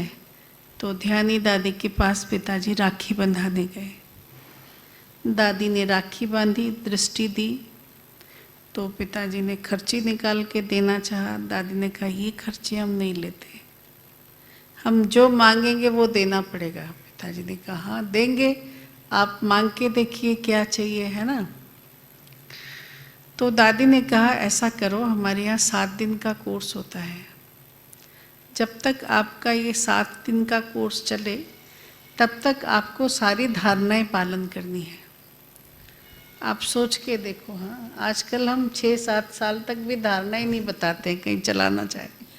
पहले दिन में आया है और ऐसा व्यक्ति देखो, देखने में ही मेरे पिताजी बहुत टॉल और बहुत अलग थे, और ऐसे व्यक्ति को देखते ही दादी कहती है 7 रोज पूरी धारणाओं में चलना पड़ेगा, ये हमारी खर्ची है। पिताजी को भी वही, हाँ धरत पड़िए धर्म न छोड़िए, क्या कहते हैं वो, रघुकुल रीत सदा चली आई, प्राण जाए पर वचन न जाए। एक बार बोल दिया है, कहाँ आप बताइए, मैं वो करूँगा। तो कहा सारी धारणाएं सुना दी, ब्रह्मचर्य व्रत, शुद्ध अन्न, दैवी गुण, सत्संग, उसकी पूरी डिटेल। फिल्म नहीं देखना है, नॉवेल नहीं पढ़ना है, भोजन शुद्ध खाना है, बाबा की याद में भोजन खाना है, बाबा को याद करके सोना है, कहीं किसी के साथ सत्संग में अगर कोई बातें करते हो वहाँ नहीं जाना है, अवगुणों को त्याग करना है, दिव्य गुणों को धारण करना है, रोज सत्संग करना है, सब कुछ पढ़ा दिया। कहाँ, लेकिन आर्मी में थे, रोज रोज तो आप आर्मी से आकर के नहीं जा सकते हो सेंटर पे, है ना। लेकिन जादू लग गया था। ಹೀಗೆ ಇವ್ರ ತಂದೆ ಉದ್ದ ಅಗಲಕ್ಕಿದ್ರು, ಆರ್ಮಿಲಿದ್ರು. ರಕ್ಷಾಬಂಧನದ ಸಮಯದಲ್ಲಿ ಅಂಬಾಲ ಅನ್ನೋ ಊರಲ್ಲಿ ಧ್ಯಾನಿ ದಾದಿ ಅಂತ ಇದ್ದರು. ಅವ್ರ ಹತ್ರ ಹೋಗಿ ರಾಖಿ ಕಟ್ಟಿಸ್ಕೊಳ್ಳಿಕ್ಕೆ ಬಂದರು. ಮಮ್ಮ ತಾವು ಯಾರು ನೋಡ್ತೀರ, ಮಮ್ಮರವರ ಚಿಕ್ಕಮ್ಮ. ಸೊ ಮಮ್ಮರವರ ಚಿಕ್ಕಮ್ಮ ಧ್ಯಾನಿ ದಾದಿ ಅಂಬಾಲದಲ್ಲಿದ್ದರು. ಸೊ ಇವರು ಹೋಗಿ ರಾಖಿ ಕಟ್ಟಿಸ್ಕೊಂಡ್ರು. ರಾಖಿ ಕಟ್ಟಿಸ್ಕೊಂಡಾಗ ಅವ್ರಿಗೆ ದಕ್ಷಿಣೆ ಕೊಟ್ಟರು. ದಕ್ಷಿಣೆ ಕೊಟ್ಟು ಹಣ ಕೊಟ್ಟರು ದಕ್ಷಿಣೆ ರೂಪದಲ್ಲಿ. ಆವಾಗ ದಾದಿ ಹೇಳಿದರು ಈ ರೂಪದ ದಕ್ಷಿಣೆ ಬೇಡ ಅಂತ. ಆವಾಗ ಅವ್ರ ತಂದೆ ಹೇಳಿದ್ರು ನೀವು ಏನು ಕೇಳಿ ನಾನು ಕೊಡ್ತೀನಿ, ರಾಖಿ ಕಟ್ಟಿಸ್ಕೊಂಡ್ಮೇಲೆ ನೀವೇನು ಕೇಳ್ತೀರ ದಕ್ಷಿಣೆ ರೂಪದಲ್ಲಿ ಖಂಡಿತ ಕೊಡ್ತೀನಿ ಅಂತ. ಆಗ ದಾದಿ ಹೇಳಿದರು 7 ದಿನ ಕೋರ್ಸ್ ತಗೊಳ್ಬೇಕು ಅಂತ. 7 ದಿನ ಕೋರ್ಸ್ ತಗೊಳ್ಬೇಕು ಅಂದರೆ 7 ದಿನ ಕೋರ್ಸ್ ಹೇಗೆ ತಗೊಳ್ಬೇಕು ಅನ್ನೋದನ್ನು ಹೇಳಿದ್ರು. ಇವತ್ತಿನ ಸಮಯದಲ್ಲಿ ನಾವು 7 ದಿನ ಫಸ್ಟ್ ಕೋರ್ಸ್ ತಗೊಳ್ಳಿ, ಆಮೇಲೆ 5 ವರ್ಷ 6 ವರ್ಷ ಆದರೂ ಕೆಲವು ಧಾರಣೆಯ ಮಾತು ಹೇಳೋದೇ ಇಲ್ಲ. ಆದರೆ ಆ ಸಮಯದಲ್ಲಿ ದಾದಿ 7 ದಿನದ ಕೋರ್ಸ್ ತಗೊಳ್ಬೇಕು ಅಂದರೆ ನೀವು ಅನ್ನ ಆಹಾರದ ಶುದ್ಧಿ, ಫಿಲಮ್ ನೋಡಬಾರ್ದು, ಕೆಟ್ಟದ್ದು ಕೇಳಬಾರ್ದು, ದೈವಿ ಗುಣಗಳ ಧಾರಣೆ ಮಾಡಬೇಕು, ಬ್ರಹ್ಮಚರ್ಯ ಕಾಪಾಡಬೇಕು, ಸತ್ಸಂಗ ಮಾಡಬೇಕು. ಇದು ಎಲ್ಲ ನಮ್ದು ಯಾವುದೆಲ್ಲ ನಿಯಮಗಳಿದೆ, ಈಶ್ವರೀಯ ನಿಯಮಗಳು, ಆ ನಿಯಮಗಳನ್ನ ಪೂರ್ಣ ಕಾಪಾಡಬೇಕು, ಆವಾಗಲೇ ನೀವು ಕೋರ್ಸ್ ತಗೊಳ್ಬೇಕು ಅಂತ. ಆದರೆ ಇವ್ರು ಇದ್ದಿದ್ದು ಆರ್ಮಿಲಿ, ಸೊ ಅಲ್ಲಿಂದ ಹೇಗೆ ದಿನ ಸತ್ಸಂಗಕ್ಕೆ ಬರೋಕ್ಕಾಗತ್ತೆ ಅಂತ ಯೋಚನೆ ಮಾಡ್ತಿದ್ರು. ಆದರೆ ಒಂದು ಸತಿ ನಾನು ಹೇಳಿದ್ದೀನಿ, ಏನೇ ಆದರೂ ಭೂಮಿ ಬಾಯಿ ಬಿಟ್ಟರು ಧರ್ಮವನ್ನು ಬಿಡಲ್ಲ, ಮಾತು ಕೊಟ್ಟಿರೋದನ್ನು ನಡ್ಕೊಳ್ಳೇಬೇಕು ಅಂತ ಯೋಚನೆ ಮಾಡಿದರು. सुना, बाबा का फोटो भी दे दिया, कहा ये लो, इस बाबा के फोटो से योग करना, और ये भी बता दिया, हाँ पहले ही दिन का ज्ञान मैं बताती हूँ आपको क्या क्या बताया। ये भी बता दिया कि अगर लैट्रिन जाते हो तो स्नान जरूर करना है, वो वाले कपड़े नहीं पहन के योग करने बैठ जाना, ठीक है ना। रोज कपड़े धोना है, बासी कपड़े नहीं पहनना है, और गुरुवार के दिन सिर धो करके, जो मतलब पूरी धारणा है 1 to all सारा आधे घंटे में लिस्ट पकड़ा दिया कि अब से आपको ये सब कुछ करना है, सब ठीक सब ठीक सब ठीक। और उस दिन से वो धारणा पक्की हो गई। और वो एक दिन, सप्ताह या एक मास की बात नहीं, पूरे 49 ईयर्स, पिछले साल पिताजी ने शरीर छोड़ा, 49 ईयर्स उनके ज्ञान में हुए। पूरी धारणाओं को उन्होंने बहुत अच्छी तरह से पालन किया। ಸೊ ಆವಾಗ ಬಂದರು, ಆವಾಗ ಅಂದರೆ ದಾದಿ ಆ ರೀತಿ ಹೇಳಿದರು, ಪೂರ್ಣ ಲಿಸ್ಟ್ ಅರ್ಧ ಗಂಟೆಲಿ ಕೋರ್ಸ್ ಕೊಟ್ಟರು. ಬಂದಿದ್ದ ದಿನನೇ ಬಾಬೂರ್ ಚಿತ್ರನೂ ಕೊಟ್ಬಿಟ್ರು. ಬಾಬೂರ್ ಚಿತ್ರ ಕೊಟ್ಟು ಎಲ್ಲ ಪ್ರಕಾರದ ಧಾರಣೆಯ ಮಾತುಗಳನ್ನು ಹೇಳಿದರು. ಇವನ್ ಇದು ಸಹ ಹೇಳಿದ್ರು, ಹೇಗೆ ನಾವು ಸ್ನಾನ ಮಾಡಬೇಕು, ಲೆಟ್ರಿನ್ಗೆ ಹೋದರೆ ಸ್ನಾನ ಮಾಡಬೇಕು, ಅದನ್ನೂ ಸಹ ಹೇಳಿದರು. ಸೊ ಎಲ್ಲ ರೂಪದ ಧಾರಣೆ ಹೇಳಿದ್ದು. ಆ 1ನೇ ದಿನದಿಂದ 49 ವರ್ಷ, ಹೋದ ವರ್ಷ ಅವ್ರ ತಂದೆ ಶರೀರ ಬಿಟ್ಟರು. ಸೊ 49 ವರ್ಷ ಇದೆಲ್ಲ ಪೂರ್ಣ ರೂಪದ ಧಾರಣೆಯನ್ನು ಜೀವನದಲ್ಲಿ ತಂದರು ಅವರು. ज्ञान में चल के अभी 2-3 मास हुए थे। हम लोग उस समय गांव में थे, अपने लौकिक गांव में। 2-3 मास में जादू पूरा भरा हुआ था, उनको भी है ना, जो दादी ने लगाया था। तो वो गांव में आए, ठीक, गांव में आए और आके कहा कि मैं आपके घर का पानी भी नहीं पीऊँगा। नहीं तो वो एक एक बकरी पता नहीं क्या क्या खा जाते थे, ऐसे थे खाने पीने में बहुत ज़्यादा। अब कहा कि मैं इतना शुद्ध हो गया हूँ कि तुम्हारे अशुद्ध जल भी मैं ग्रहण नहीं करूँगा, क्योंकि तुम्हारा सब छुआ मुआ हुआ होगा, इसलिए मैं तो शुद्ध भोजन खाऊंगा। ಸೊ 2-3 ತಿಂಗಳಾದಮೇಲೆ ಅವ್ರ ಹಳ್ಳಿಗೆ ಬಂದರು. ಇವರೆಲ್ಲ ಇವ್ರ ನೇಟಿವ್ ಒಂದು ಹಳ್ಳಿ ಇತ್ತು, ಆ ಹಳ್ಳಿಲಿದ್ದರು.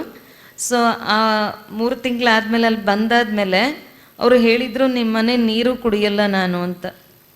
ಯಾಕೆಂದರೆ ಅಷ್ಟೊಂದು ಜಾದು ಆಗ್ಬಿಟ್ಟಿತ್ತು. ಸೊ ಮನೇಲಿ ನೀರು ಸಹ ಕುಡಿಯಲ್ಲ, ಯಾಕೆಂದರೆ ನೀವೇನೆಲ್ಲ ತಿಂತೀರ, ಕುರಿ ಕಡಿತೀರ, ಅದು ಮಾಡ್ತೀರ. ಸೊ ಈ ಒಂದು ಅಶುದ್ಧ ಜಲವನ್ನು ಸಹ ನಾನು ಕುಡಿಯಲ್ಲ ಅಂತ ಹೇಳಿದರು. ಯಾಕೆಂದರೆ ಅಷ್ಟೊಂದು ಜಾದು ಆಗ್ಬಿಟ್ಟಿತ್ತು. हमारी माता थोड़ी भक्ति वाली थी, माता जी। उनको ये जंगली खाना अच्छा नहीं लगता था, सब गंदा मंदा खाना। तो वो सोचती थी, रोज़ रोज़ भगवान से प्रार्थना करती थी कि इनकी बुद्धि बदलो, ये खाना पीना ये सब अच्छा नहीं है। लेकिन कभी कुछ होता नहीं था। अब जब आकर के बताया कि मैं इतना शुद्ध हो गया हूँ कि मैं अशुद्ध कुछ नहीं खाता हूँ, हमारी माता जी को लगा कि भगवान ने मेरी सुन ली और तुरंत उनको जादू लग गया। तो उन्होंने बाबा को देखा नहीं, शिव बाबा क्या पता नहीं, और हम बच्चों को भी पिताजी आए बैठे ऐसे दृष्टि दिया, मतलब एक एक शब्द बोला होगा। जहाँ तक मुझे याद है, जब मेरे पास आए बैठना, वो उन दिनों लैंटर्न हुआ करते थे, इलेक्ट्रिसिटी नहीं थी, हमारे गांव में लैंटर्न था। तो लैंटर्न पकड़ के मैं बैठ के पढ़ने के लिए बैठी थी, तो मेरे पास आए पिताजी और कहा कि मतलब जो भी पूछा, मैंने उनको कहा कि डैडी अब हमको छोड़ के मत जाना, क्योंकि सब बच्चों को डैडी उनके साथ में रहते हैं, आप इतने दूर रहते हो तो आप हमारे साथ रहना। तो उन्होंने कहा क्या तुम अपने डैडी से इतना प्यार करते हो? मैंने कहा हाँ बहुत सारा। तो उन्होंने कहा देखो ये जो डैडी है ना, ये हमेशा साथ में नहीं रह सकता है, सब जगह नहीं जा सकता है। स्कूल में जाएगा क्या, क्लासरूम में जाएगा? नहीं जाएगा। लेकिन वो जो डैडी है वो हमेशा आपके साथ रहेगा। शब्द कितने साधारण हैं, लेकिन क्या था उसमें? जादू था, जादू है ना। तो जादू एकदम लग गया, सुना।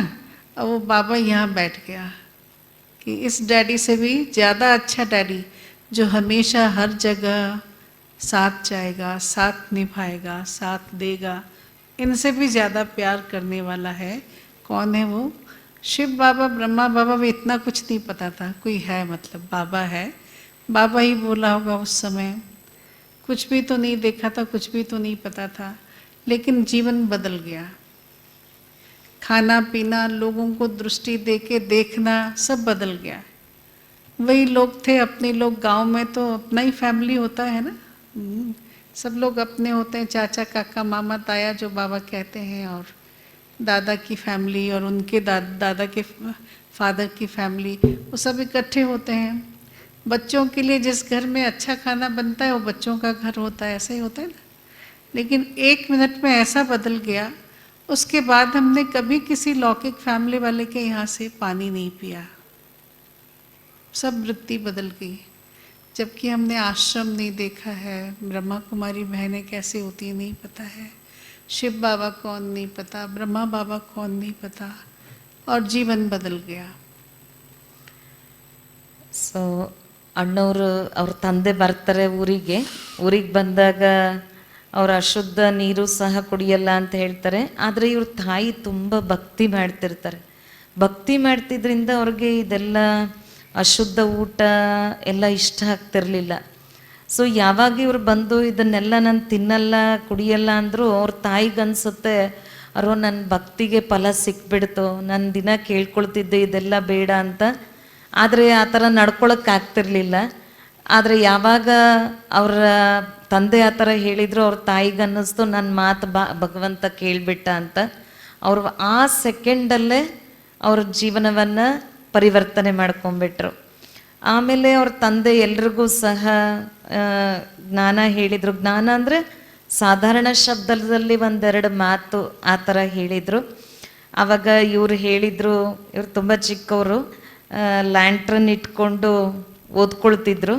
ಅವಾಗ ಅವ್ರ ತಂದೆಗೆ ಹೇಳಿದ್ರು, ಅಪ್ಪ ನೀವು ನನ್ನನ್ನು ಬಿಟ್ಟು ಹೋಗಬೇಡಿ ನೀವು, ಏಕೆಂದರೆ ಅವ್ರು ಮಿಲಿಟ್ರಿಲಿ ಇರ್ದಿಂದ ಹೊಟ್ಟೋಗ್ಬಿಡ್ತಿದ್ರಲ್ವ, ಅದಕ್ಕಾಗಿ ನೀವು ನನ್ನನ್ನು ಬಿಟ್ಟು ಹೋಗಬಾರ್ದು ಅಂತ ಹೇಳ್ತಾರೆ. ಅದಕ್ಕಾಗಿ ಅವ್ರ ತಂದೆ ಹೇಳ್ತಾರೆ, ಈ ತಂದೆ ಆದರೆ ಬಿಟ್ಟು ಹೋಗ್ತಾರೆ, ಆದರೆ ಇನ್ನೊಬ್ಬರ ತಂದೆ ಇದ್ದಾರೆ. ಇವಾಗ ನೋಡು, ನಾನು ನೀನು ಎಲ್ಲೆಲ್ಲಿ ಹೋಗ್ತೀಯೋ ಅಲ್ಲೆಲ್ಲ ನಿನ್ನ ಜೊತೆ ಬರೋಕ್ಕಾಗಲ್ಲ. ನೀನು ಸ್ಕೂಲಿಗೆ ಹೋಗ್ತೀಯ, ನಾನು ಜೊತೆ ಬರೋಕ್ಕಾಗತ್ತಾ? ನೀನು ಇನ್ನೊಂದು ಕಡೆ ಹೋಗ್ತೀಯ, ನಾನು ಅಲ್ಲಿಗೆ ಜೊತೆಗೆ ಬರೋಕ್ಕಾಗಲ್ಲ. ಆದರೆ ಅಂಥ ತಂದೆ ಇದ್ದಾರೆ, ಅವರು ಸದಾಕಾಲ ನಿನ್ನ ಜೊತೆ ಇರ್ತಾರೆ, ನೀನು ಎಲ್ಲಿಗೆ ಹೋಗಬೇಕೋ ಅಲ್ಲಿ ನಿನ್ನ ಜೊತೆಲಿರ್ತಾರೆ ಅಂತ ಹೇಳ್ತಾರೆ. ಅಷ್ಟು ಹೇಳಿದ ತಕ್ಷಣ ಅಷ್ಟು ಸಾಧಾರಣ ಶಬ್ದಗಳಲ್ಲಿ, ಶಿವ ಬಾಬಾ ಗೊತ್ತಿಲ್ಲ, ಬ್ರಹ್ಮ ಬಾಬಾ ಗೊತ್ತಿಲ್ಲ, ಏನೂ ಗೊತ್ತಿಲ್ಲ, ಆದರೆ ಆ ಶಬ್ದಗಳು ಆ ರೀತಿ ಜಾದೂ ಮಾಡಿಬಿಡ್ತು, ನಮ್ಮ ಜೀವನನೇ ಬದಲಾವಣೆ ಮಾಡಿಬಿಡ್ತು. ಆ ಸಮಯದಿಂದ ಬೇರೆ ಎಲ್ಲೂ ಸಹ ಲೌಕಿಕ ಏಕೆಂದರೆ ಒಂದು ಚಿಕ್ಕ ಊರು ಅಂದಾಗ ಆ ಊರಲ್ಲಿ ಬರೀ ಅವರ ಸಂಬಂಧಿಕರೇ ಇರ್ತಾರಲ್ವ, ಚಿಕ್ಕಪ್ಪ ದೊಡ್ಡಪ್ಪ, ಅವ್ರ ಮಕ್ಕಳು, ಅವ್ರ ತಾತ ಮುತ್ತಾತ, ಅವ್ರ ಫ್ಯಾಮಿಲಿನೇ ಇರುತ್ತೆ. ಆದರೆ ಇವರು ಯಾವಾಗ ಬಂದರು ಇವ್ರ ತಂದೆಯವ್ರಿಗೆಲ್ಲ ಹೇಳಿದರು. ಆ ಸಮಯದಿಂದ ಎಲ್ಲೂ ಸಹ ಲೌಕಿಕದಲ್ಲಿ ಯಾವುದೇ ಮನೇಲಿ ಏನು ಶುದ್ಧ ಊಟನೇ ಫಾಲೋ ಮಾಡಿದರು, ಎಲ್ಲೂ ಏನೂ ತಿನ್ನಲಿಲ್ಲ ಕುಡಿಲಿಲ್ಲ. ಅಂದರೆ ಆ ರೀತಿ ಜಾದೂ ಮಾಡಿಬಿಟ್ರು. सुना, ऐसा जादू होता था उस समय, और ऐसा निश्चय बुद्धि बैठते थे कि दुनिया में और कुछ बाबा के सिवाय कुछ नहीं सोचता था। जो बाबा कह दें वही अच्छा लगता था। बाबा के शब्दों का मनन चिंतन करना, बाबा का ज्ञान सुनना सुनाना, ब्रह्मा भोजन खाना, शुद्ध भोजन खाना, और वो शुद्ध भोजन दूसरों को भी खिलाना। हाँ, मतलब एकदम जीवन में पूरी धारणा एक दिन में आ जाती थी, और उस धारणा को कोई तोड़ नहीं सकता था, ऐसी धारणा होती थी। आजकल सोचते ना, शादी में जा रहे हैं तो लोग क्या कहेंगे, ऐसा कर लेते हैं वैसा कर लेते हैं। कभी कभी ब्रह्मा कुमारी बहनें भी कहते हैं कि मेरे भाई की शादी है, फलाने की शादी है, मैं जाऊं। लेकिन पता नहीं कैसे ऐसे बाबा ने निश्चय बुद्धि बनाया, जो कभी ऐसे कोई लौकिक की किसी तरह की कोई खींच नहीं है ना, कुछ भी नहीं है। बस बाबा मेरा, और मेरा सब कुछ बाबा का है, बाबा मेरा सब कुछ है ना। तो ये वृत्ति, ये बुद्धि जैसे एकदम स्टैम्प लग गया। अब ये जीवन किसके लिए है? बाबा के लिए है। हाँ, एक फिल्मी गीत है दुनिया में, जो तुमको हो पसंद वही बात कहेंगे, तुम दिन को रात कहो तो रात कहेंगे, है ना। तब बाबा जो कहे वही ठीक है, जैसा कहे जैसा चलाए। बाबा के सिवाय दुनिया में और कुछ नहीं है, कुछ भी अच्छा नहीं है, बाबा ही अच्छा है। हाँ, ये पक्का निश्चय बुद्धि हो। ಯಾವಾಗ ಅದೆಲ್ಲ ಕೇಳಿದ್ರು ಆ ರೀತಿ ಜಾದು ಆಗೋಯ್ತು, ಜೀವನ ಸಂಪೂರ್ಣ ಬದಲಾವಣೆ ಆಗೋಯ್ತು. ಸೊ ಯಾವ ರೀತಿ ಬಾಬೂರ್ ಜಾದು ಮಾಡಿಬಿಟ್ರು ಅಂದರೆ, ಬಾಬಾ ಏನು ಹೇಳ್ತಾರೋ ಅದೇ ಸರಿ, ಬಾಬೂರ್ಗೆ ಏನು ಇಷ್ಟ ಆಗುತ್ತೋ ಅದೇ ನನಗೂ ಇಷ್ಟ, ಬಾಬೂರ್ ಬಿಟ್ಟರೆ ಬೇರೆ ಏನೂ ಇಲ್ಲ, ಬೇರೆ ಇನ್ಯಾವುದೂ ಇಷ್ಟನೇ ಆಗ್ತಾ ಇರಲಿಲ್ಲ, ಸರಿ ಅಂತಲೇ ಅನ್ನಿಸ್ತಿರ್ಲಿಲ್ಲ. ಬಾಬೂರ್ ಹೇಳೋದೇ ಸರಿ, ಬಾಬೂರ್ ಮಾತೇ ಸರಿ, ಪ್ರತಿಯೊಂದು ಅದೇ ರೀತಿ ಅನ್ನಿಸ್ತು. ಇದು ಕಷ್ಟ ಅಂತಲೇ ಅನಿಸಿಲ್ಲ. ಇದು ಧಾರಣೆ ಎಷ್ಟು ಪಕ್ಕಾ ಆಗಿತ್ತು ಅಂದರೆ ಇವತ್ತೆಲ್ಲ ಯೋಚನೆ ಮಾಡ್ತಾರೆ, ಏನಪ್ಪ ಹೆಂಗೆ ಧಾರಣೆ ಮಾಡೋದು, ಮದುವೆ ಮನೆಗೆ ಹೋಗಬೇಕು, ಯಾರೋ ತುಂಬ ಹತ್ತಿರದವರು ಕರೆದಿದ್ದಾರೆ, ಅಲ್ಲೇನು ಮಾಡೋದು, ಊಟ ಮಾಡಬಾರ್ದಲ್ವಾ, ಏನು ಮಾಡೋದು, ಹಿಂಗೆ ಮಾಡ್ಬೋದಾ, ಹಾಗೆ ಮಾಡ್ಬೋದಾ, ಏನು ಮಾಡೋದು ಅಂತೆಲ್ಲ ಯೋಚನೆ ಮಾಡ್ತಾರೆ. ಆದರೆ ಆವಾಗ ಆ ರೀತಿ ಬಾಬೂರ್ ಮೇಲೆ ನಿಶ್ಚಯ ಆ ರೀತಿ ಕೂತ್ಕೊಳ್ತು. ಬಾಬೂರ್ಗೇನು ಇಷ್ಟ ಆಗುತ್ತೋ ಅದೇ ನನಗೆ ಇಷ್ಟ ಆಗತ್ತೆ. ಬಾಬೂರ್ ಹಗಲನ್ನು ರಾತ್ರಿ ಅಂದರೆ ಹೌದು ರಾತ್ರಿನೇ, ಬಾಬೂರ್ ರಾತ್ರಿಯನ್ನು ಹಗಲು ಅಂದರು ಅದು ನನಗೆ ಹಗಲೇ. ಆ ರೀತಿ ಬಾಬೂರ್ಗೆ ಏನು ಅನ್ಸುತ್ತೆ ಆ ರೀತಿ ಅದೇ ರೈಟ್. ಬಾಬೂರ್ ಬಿಟ್ಟರೆ ಬೇರೆ ಇನ್ನೇನು ಕಾಣಿಸ್ತಾನೆ ಇರಲಿಲ್ಲ, ಇನ್ನೇನು ಗೊತ್ತೇ ಆಗ್ತಿರ್ಲಿಲ್ಲ. ಅಷ್ಟು ನಿಶ್ಚಯ ಬಂದ್ಬಿಡ್ತು. सुना, कहने का भाव है कि जो सबसे मुख्य चीज़ है बाबा के ज्ञान में वो है निश्चय बुद्धि। जब आपको बाबा से निश्चय हो गया पक्का, फिर दुनिया की कोई बातें महत्व नहीं रखती हैं, कुछ और नहीं भाता है। कहीं पे भी आप हैं, साथ में कौन है, साथी कौन है, मेरा बाबा है। कोई और आए ना आए, लेकिन कौन ज़रूर आता है, मेरा बाबा ज़रूर आता है। मेरा बाबा हमेशा मेरे साथ है, एक आवाज़ की दूरी पे, उतना नहीं, वो तो दिल के भाव को भी समझ जाता है कि बच्चों को मेरी ज़रूरत है, वो पहले आके पहुंच जाते हैं ना। तो ये फिर आपको अनुभव होने लगते हैं जब संपूर्ण निश्चय बाबा पे है। तो ಈ ಜ್ಞಾನದಲ್ಲಿ ಮೊದಲನೇದಾಗಿ ಬೇಕಾಗಿರೋದೇ ನಿಶ್ಚಯ. ಸೊ ಯಾವಾಗ ನಿಶ್ಚಯ ಬುದ್ಧಿ ಆಗ್ಬಿಡ್ತೀವಿ, ಬಾಬಾ ನನ್ನವರು ಅಂತ ನಾನು ಬಾಬೂರ್ನ ನನ್ನವರನ್ನಾಗಿ ಮಾಡ್ಕೊಳ್ತೀವಿ, ನನ್ನ ಒಂದು ಕೂಗು ಸಹ ದೂರನೇ. ಬಾಬಾ ನನ್ನ ಹೃದಯದಲ್ಲೇ ಇದ್ದಾರೆ, ಬಾಬಾ ನನ್ನ ಜೊತೆ ಇದ್ದಾರೆ, ಬಾಬಾ ನನ್ನ ಜೊತೆಗಾರನಾಗಿದ್ದಾರೆ. ನಾನು ಹೇಳೋದು ಬೇಡ, ಬಾಬಾ ನನ್ನನ್ನು ಅರ್ಥ ಮಾಡ್ಕೊಂಡ್ಬಿಡ್ತಾರೆ, ಬಾಬಾ ನನ್ನ ಜೊತೆಲೇ ಬಂದುಬಿಡ್ತಾರೆ, ಎಲ್ಲಿ ಹೋದರೂ ನನ್ನ ಜೊತೆ ಇರ್ತಾರೆ. ಆ ರೀತಿ ಅನುಭವ ಆಗತ್ತೆ, ಆ ರೀತಿ ಬಾಬಾ ನನ್ನ ಜೊತೆ ನಿಭಾಯಿಸ್ತಾರೆ. ಕೇವಲ ಇದಕ್ಕೆ ಬೇಕಾಗಿರೋದು ನಾವು ನಿಶ್ಚಯ ಬುದ್ಧಿ ಉಳ್ಳವರಾಗಬೇಕು. तो ऐसा प्यार बाबा से है, निश्चय बुद्धि है। छोटी छोटी चीज़ें और कुछ चीज़ों के साथ ऑटोमेटिकली हो जाता है, कुछ आत्माओं के साथ, कुछ आत्माओं को टाइम लगता है ना। पर जैसा भी हो, पर मुझे मेरे बाबा से प्यार पक्का रखना है, निश्चय पक्का रखना है, तो मुझे उसका रिजल्ट मिलेगा। ಯಾವಾಗ ನನಗೆ ಬಾಬೂರ್ ಮೇಲೆ ಪ್ರೀತಿ ಇರುತ್ತೆ, ಯಾವಾಗ ನನಗೆ ಬಾಬೂರ್ ಮೇಲೆ ನಿಶ್ಚಯ ಇರುತ್ತೆ, ಆ ನಿಶ್ಚಯ ಪಕ್ಕ ಆಗಿಬಿಟ್ರೆ ಎಲ್ಲ ಚಿಕ್ಕ ಚಿಕ್ಕದು ಏನು ಬೇಡ. ಸೊ ಚಿಕ್ಕ ಚಿಕ್ಕದ್ರಲ್ಲೂ ಸಹ ಬಾಬಾ ನನಗೆ ಒಂದೊಂದು ಅನುಭವ ಮಾಡಿಸ್ತಾರೆ. दुनिया में भी ऐसा ही होता है ना, कहते हैं लव एट फर्स्ट साइट, किसी को देखा और प्यार हो गया। कुछ आत्माएं बहुत भाग्यवान हैं जिन्होंने एक बार बाबा को देखा और बाबा पे प्यार हो गया है ना, सब कुछ बाबा पे न्योछावर। फिर दुनिया में कुछ नहीं अच्छा लगा, कोई नहीं अच्छा लगा, बाबा के सिवा और कुछ नहीं, कोई भी नहीं, है ना। तो ये समझो किसी को कोई ब्लेसिंग हुई, ये तो बहुत अच्छी बात है। लेकिन अगर दूसरा ऑप्शन भी है तो हमें क्या करना है, सुनो। ಹೇಗೆ ಲೌಕಿಕದಲ್ಲಿ ಹೇಳ್ತಾರೆ ಲವ್ ಎಟ್ ಫಸ್ಟ್ ಸೈಟ್ ಅಂತ, ಅಂದರೆ ಮೊದಲನೇ ದೃಷ್ಟಿಯಲ್ಲೇ ಪ್ರೀತಿ ಬಂದ್ಬಿಡ್ತು ಅಂತ. ಸೊ ಬಾಬೂರ್ ಕೆಲವ್ರದಂಥ ಪಾತ್ರ ಇರುತ್ತೆ, ನೋಡಿದ ತಕ್ಷಣ ಒಂದೇ ಸರಿ ಬಾಬೂರ್ನ ಮೇಲೆ ಪ್ರೀತಿ ಬಂದ್ಬಿಡತ್ತೆ, ಇನ್ನು ಬೇರೆ ಏನೂ ಇಲ್ಲ, ಬಾಬಾ ಅವ್ರು ಬಿಟ್ಟರೆ ಇನ್ನೇನು ಇಲ್ಲ, ಇನ್ನೇನು ಯೋಚನೆಗೆ ಬರೋದಿಲ್ಲ. ಆ ರೀತಿ ಬಾಬೂರ್ಗೆಲ್ಲ ಅರ್ಪಣೆ ಆಗಿಬಿಡ್ತಾರೆ. ಸೊ ಕೆಲವು ಇನ್ನೊಂದು ಪ್ರಕಾರದವರು ಇರ್ತಾರೆ. ಸೊ ಅದಕ್ಕೆ ನಾವು ಹೇಳ್ಬೋದು ಕೆಲವ್ರಿಗೆ ಆಶೀರ್ವಾದ ಆ ರೀತಿ ಇರುತ್ತೆ, ಏಕ್ದಮ್ ಬಾಬೂರ್ಗೆ ಬಲಿಹಾರಿ ಆಗಿಬಿಡ್ತಾರೆ, ಅರ್ಪಣೆ ಆಗಿಬಿಡ್ತಾರೆ. ಬಾಬೂರ್ ಬಿಟ್ಟರೆ ಇನ್ನೇನು ಚೆನ್ನಾಗಂತ ಅನ್ಸೋದೇ ಇಲ್ಲ, ಇನ್ನು ಬೇರೆ ಯಾವುದು ಚೆನ್ನಾಗಿಲ್ಲ, ಬಾಬೂರೇ ಚೆನ್ನಾಗಿದ್ದಾರೆ, ಬಾಬೂರೇ ನನ್ನ ಸರ್ವಸ್ವ, ಬಾಬೂರ್ ಮೇಲೆ ಆ ರೀತಿ ಪ್ರೀತಿ ಬಂದ್ಬಿಡತ್ತೆ, ಬಾಬೂರ್ ಬಿಟ್ಟರೆ ಬೇರೆ ಯಾರೂ ಇಲ್ಲ ಅಂತ ಅನ್ನಿಸ್ಬಿಡತ್ತೆ. एक अनुभव कहता है, एक एनालिसिस कहता है कि पहले ऐसा बहुत होता था, जो बोला ना जादू पहले ज़्यादा होता था। तो पहले शुरू के जो भी भाई बहन हैं उनसे अगर आप इंटरव्यू लेंगे तो यही कहेंगे, बस बाबा के बने ना, और दादियों को देखा, दृष्टि ली, दिल करा कट जाए, बस बाबा पे बलिहार हो जाए। और दुनिया में कोई चीज़ अच्छी ही नहीं लगी कभी, मतलब कोई कंपैरिजन ही नहीं है, कहाँ भगवान कहाँ दुनिया की ये मिट्टी है ना, तो कुछ अच्छा नहीं लगा, बाबा ही अच्छा लगा। हाँ, तो ज़्यादातर आत्माओं का उस समय का तो यही अनुभव है। ಹೀಗೆ ಶುರುನಲ್ಲಿ ಯಾರು ಬಂದ್ರು ಅವ್ರದ್ದೆಲ್ಲ ಇದೇ ಮೆಜಾರಿಟಿ ಅನುಭವ ಇರುತ್ತೆ. ನೀವು ಯಾರಿಗಾದ್ರೂ ಹಳಬರು ಯಾರು ಇರ್ತಾರೆ ಅವ್ರ ಹತ್ರ ಬೇಕಂದ್ರೆ ನೀವು ಇಂಟರ್ವ್ಯೂ ಮಾಡಿದ್ರೆ ಅವ್ರು ಹೇಳ್ತಾರೆ, ಬಾಬುರ್ ದೃಷ್ಟಿ ಕೊಟ್ಟರು, ಬಾಬುರ್ ದೃಷ್ಟಿಯಿಂದ ಆ ರೀತಿ ಅನುಭವ ಆಯಿತು, ಬಾಬುರೇ ನಮಗೆ ಚೆನ್ನಾಗಿದ್ದಾರೆ, ನಮ್ಗೆ ಇನ್ನೇನು ಚೆನ್ನಾಗಿ ಅನಿಸಿಲ್ಲ. ಯಾಕೆಂದರೆ ಇದೆಲ್ಲ ಮಣ್ಣು ಅಂತ ಅನ್ನಿಸ್ತು, ಬಾಬುರ್ಗೆ ಏಕ್ದಮ್ ಅರ್ಪಣೆ ಆಗ್ಬಿಟ್ವಿ, ಆ ರೀತಿ ನಮ್ಗೆ ಅನ್ನಿಸ್ತು, ಬಾಬನೇ ಸರ್ವಸ್ವ ಅಂತ ಅನ್ನಿಸ್ಬಿಡ್ತು, ಇನ್ನೇನು ಇಷ್ಟನೇ ಆಗಲಿಲ್ಲ ಜೀವನದಲ್ಲಿ. ಅದಕ್ಕೆ ಹೇಳ್ತಾರೆ ಶುರುನಲ್ಲಿ ಆ ರೀತಿ ಜಾದು ಆಗ್ಬಿಡ್ತಿತ್ತು, ಬಾಬುರ್ ಕೇಳಿದ್ರೆ ತಲೆನೇ ಕಡ್ದಿಡ್ಬಿಡ್ತಿದ್ವಿ, ಅಷ್ಟು ಬಲಿಹಾರಿ. ट्रैफिक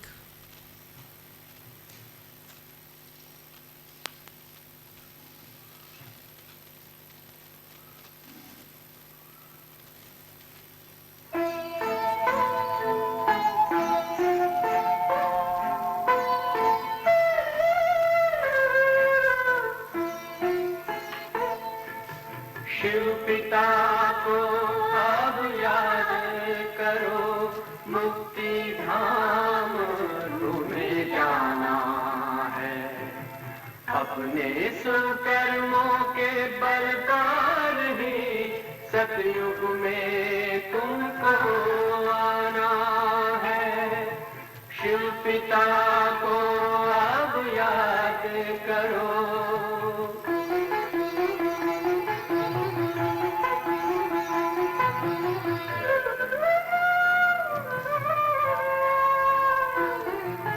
ये संगम का स्वर्णिम युग है, शिव पिता फिर से आया है। ब्रह्मांक से शिव बाबा ने वही गीता ज्ञान सुनाया है। कलयुग का अंत अब आया है, विकराल विनाश खड़ा आगे। अब हम सबका शिव पिता ने बतलाया है। शिव पिता को अब याद करो।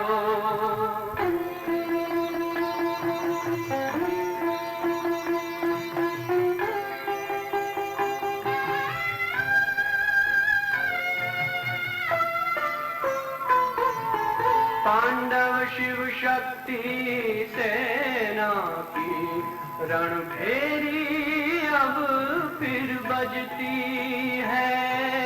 शिव बाबा के ज्ञान से फिर माया को मार भगाना है। शिव पिता को अब याद करो, सतयुग में तुमको आना है। शिव पिता को अब याद करो, मुक्ति धाम तुम्हें जाना है। अपने सुकर्मों के बल पर ही सतयुग में अब तुम्हें आना है। धाम में तुम्हें सतयुग में अब तुम्हें आना है। धाम में तुम्हें गाना है।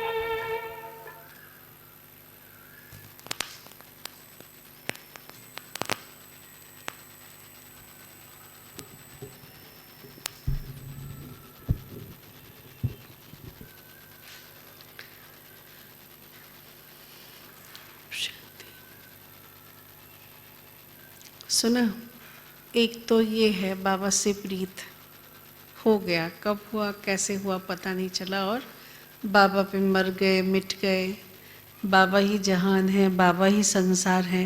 बातें आई, सिचुएशंस आए, लेकिन कोई इम्पोर्टेंट नहीं लगी, बातें नीचे रह गई और बाबा से प्यार पक्का रहा। ಸೊ ಮುಂದುವರಿತಾ ಅನೇಕ ಪ್ರಕಾರದ ಪರಿಸ್ಥಿತಿಗಳು ಬಂತು, ವಿಘ್ನಗಳು ಬಂತು. ಆದರೆ ಬಾಬೂರ್ ಮೇಲೇ ಆಸೆ, ಬಾಬೂರ್ ಮೇಲೆ ಎಂಥ ಪ್ರೀತಿ ಅಂದರೆ ಇದೇನೂ ಸಹ ಅಷ್ಟೊಂದು ಗಮನಕ್ಕೇ ಬರಲಿಲ್ಲ. ಇದೇನು ಭಾಳ ದೊಡ್ಡದು ಅಂತಲೇ ಅನಿಸ್ಲಿಲ್ಲ. ಯಾಕೆಂದರೆ ಬಾಬೂರ್ ಮೇಲೆ ಅಂಥ ಪ್ರೀತಿ ಆ ರೀತಿ ಇತ್ತು. ಸೊ ಬಾಬೂರ್ಗೆ ಸಂಪೂರ್ಣ ಅರ್ಪಣೆ ಆಗಿಬಿಟ್ವಿ. ಅವಾಗಿದೇನು ತುಂಬ ಜಾಸ್ತಿ ಅಂತ ಅನ್ನಿಸ್ಲೇ ಇಲ್ಲ. सुना। लेकिन दूसरे बच्चे हैं जो आते हैं, सोचते हैं अच्छा तो लगता है ज्ञान, बहनें भी अच्छी हैं, आश्रम भी अच्छा है, शुद्ध खाना अच्छा है, ब्रह्मचर्य का व्रत भी बहुत अच्छा है, जो बातें बता रहे हैं सब बहुत अच्छा है। लेकिन फिर क्या आ जाता है, लेकिन आ जाता है ना, वो कभी थोड़ा ज़्यादा प्यार, कभी थोड़ा कम, कभी देखें तो 8 दिन बाबा ही नहीं याद आ रहा है, ऐसा भी होता है फिर, है ना। कभी कभी किसी के साथ ऐसा भी होता होगा। ಸೊ ಈ ಥರ ಒಂದು ಪ್ರಕಾರದ ಮಕ್ಕಳು, ಬಾಬೂರ್ ಮೇಲೆ ಆ ರೀತಿ ಪ್ರೀತಿ ಬಂದ್ಬಿಡುತ್ತೆ, ಏಕ್ದಮ್ ಬಲಿಹಾರಿ, ಬಾಬೂರೇ ಚೆನ್ನಾಗಿ ಅನ್ನಿಸ್ತಾರೆ, ಇನ್ನೇನು ಚೆನ್ನಾಗಿ ಅನಿಸಲ್ಲ, ಇನ್ನು ಯಾವುದೇನು ಬಂದರೂ ಅದೇನು ದೊಡ್ಡದು ಅಂತಲೇ ಅನಿಸಲ್ಲ. ಇನ್ನೊಂದು ಪ್ರಕಾರದ ಮಕ್ಕಳಿದ್ದಾರೆ. ಇನ್ನೊಂದು ಪ್ರಕಾರದ ಮಕ್ಕಳಿಗೆ ಏನು ಅಂದರೆ ಬಾಬೂರ್ ಮೇಲೂ ಪ್ರೀತಿ, ಬಾಬೂರ್ ಮೇಲೂ ಬಾಬೂರ್ ಹೇಳೋದು ಸರಿ ಅನ್ಸುತ್ತೆ, ಹೌದಲ್ವಾ, ಶುದ್ಧ ಆಹಾರ ಸ್ವೀಕಾರ ಮಾಡಬೇಕು, ಇದು ಸರಿ, ಇಲ್ಲಿರೋ ಸಹೋದರಿಯರು ಏನು ಹೇಳ್ತಾರೆ ಅದು ಸರಿ, ಎಲ್ಲನೂ ಸರಿನೇ. ಆದರೆ ಅನ್ಸತ್ತೆ, ಆದರೆ ಏನು ಮಾಡೋದು ಅಂತ, ಎಲ್ಲನೂ ಸರಿನೇ ಆದರೆ ಅಂತ. ठीक है, तो उसमें हमें थोड़ा सा अपने ऊपर मेहनत करने की ज़रूरत है, थोड़ा संबंध को समय देने की ज़रूरत है। दुनिया में भी ऐसा ही होता है ना, अगर लव एट फर्स्ट साइट नहीं हो जाता है तो एक और गीत है दुनिया में, हाँ, वो ऐसा है, धीरे धीरे प्यार को बढ़ाना है, हद से गुजर जाना है ना गीत ऐसा। तो बाबा के साथ भी प्यार को रोज़ बढ़ाओ, रोज़ बढ़ाओ, रोज़ बाबा से बात करो, एक स्टेप प्यार को बढ़ाओ बाबा के साथ। आज क्या किया, कल बाबा ने मेरे लिए क्या किया, उन सब बातों को दोहराओ, याद करो और प्यार को बढ़ाते जाओ। ಸೊ ಇನ್ನೊಂದು ಪ್ರಕಾರದ ಮಕ್ಕಳೇನಿದ್ದಾರೆ, ಬಾಬೂರ್ನ ನೋಡಿದ ತಕ್ಷಣ ಅಷ್ಟು ಬೇಗ ಪ್ರೀತಿ ಬರಲಿಲ್ಲ, ಎಲ್ಲ ಚೆನ್ನಾಗಿದೆ ಅನ್ಸುತ್ತೆ ಆದರೆ ಅಂತ ಅನ್ಸುತ್ತಲ್ವಾ. ಅದಕ್ಕಾಗಿ ಬಾಬೂರ್ ಮೇಲೆ ನಿಧಾನಕ್ಕೆ ಪ್ರೀತಿಯನ್ನು ಹೆಚ್ಚಿಸ್ಕೊಳ್ತಾ ಹೋಗಬೇಕು. ಇವತ್ತು ಚೆನ್ನಾಗಿ ಅನ್ಸುತ್ತೆ, ನಾಳೆ ಪುನಃ ಬಾಬೂರ್ ನೆನಪೇ ಬರಲ್ಲ, ಏನೇನೋ ಬೇರೆ ನೆನಪು ಬರುತ್ತೆ. ಹಾಗಾಗಿ ದಿನ ಜ್ಞಾನ ಕೇಳಿ ಯೋಗ ಮಾಡ್ತಾ ಬಾಬೂರ್ ಮೇಲೇನು ಪ್ರೀತಿ ಇದೆ ಆ ಪ್ರೀತಿನ ಹೆಚ್ಚಿಸ್ಕೊಳ್ತಾ ಹೋಗಬೇಕು. ಎಷ್ಟು ನಾವು ಹೆಚ್ಚಿಸ್ಕೊಳ್ತಾ ಹೋಗ್ತೀವಿ ಆಮೇಲೆ ಪ್ರೀತಿ ಪುನಃ ಬರ್ತಾ ಹೋಗುತ್ತೆ. ಸೊ ಅನೇಕ ಪ್ರಕಾರದ ಮಾತುಗಳು ಬರುತ್ತೆ, ಆದರೆ ಅದನ್ನೆಲ್ಲ ಲೆಕ್ಕಿಸದೆ ಪ್ರತಿದಿನ ಬಾಬೂರ್ ಮೇಲೆ ಪ್ರೀತಿಯನ್ನು जोड़स्ता संबंधवन्न निभाइसबेको। 3 चीज़ें हैं जो हमें डिस्ट्रैक्ट करती हैं, व्यक्ति, वस्तु और वैभव, है ना। बाबा से भी प्यार है लेकिन इन चीज़ों से भी प्यार होने लगता है। कोई व्यक्ति अच्छा लग जाता है ना, फिर बाबा से ज़्यादा उसको हम इम्पोर्टेंस देने लग जाते हैं। कोई वस्तु अच्छा लग जाता है, कोई भी रूप का हो, चाहे वो बड़ा बिल्डिंग हो, चाहे कोई रिट्रीट सेंटर हो, चाहे कोई धन की संपत्ति की चीज़ें, कोई पैसे वाला व्यक्ति दिख गया, कोई सोर्सेज वाला व्यक्ति दिख गया, उस पे ध्यान चला गया। कभी माताओं को नाती पोते पे, बच्चे तो अच्छे लगते हैं लेकिन पोतों पे मोह आ जाता है, ऐसा भी होता है ना। तो व्यक्ति, वस्तु या वैभव, पोस्ट पोजीशन, कोई मैं तो इतना बड़ा आदमी हूँ, मुझे ये रिस्पेक्ट मिलना चाहिए, और जहाँ रिस्पेक्ट मिलता है वहाँ थोड़ी रुझान चली जाती है और बाबा साइड हो जाता है ना। तो मुझे चेक करना है कि कहीं इधर उधर बुद्धि जा रही है क्या। अगर जा रही है तो उसमें से विड्रॉ करके मैं बाबा के पास कैसे हूँ, है ना। बाबा का स्थान प्राइम होना चाहिए, किसी व्यक्ति का नहीं। बाबा मेरी सबसे बड़ी दौलत है, दूसरी कोई दुनियावी दौलत नहीं। बाबा मेरा सबसे बड़ा मान शान है, मैं इसलिए इम्पोर्टेंट हूँ, मैं इसीलिए यूनिक हूँ क्योंकि भगवान मेरा साथी है। इससे बड़ा और क्या मान हो सकता है ना।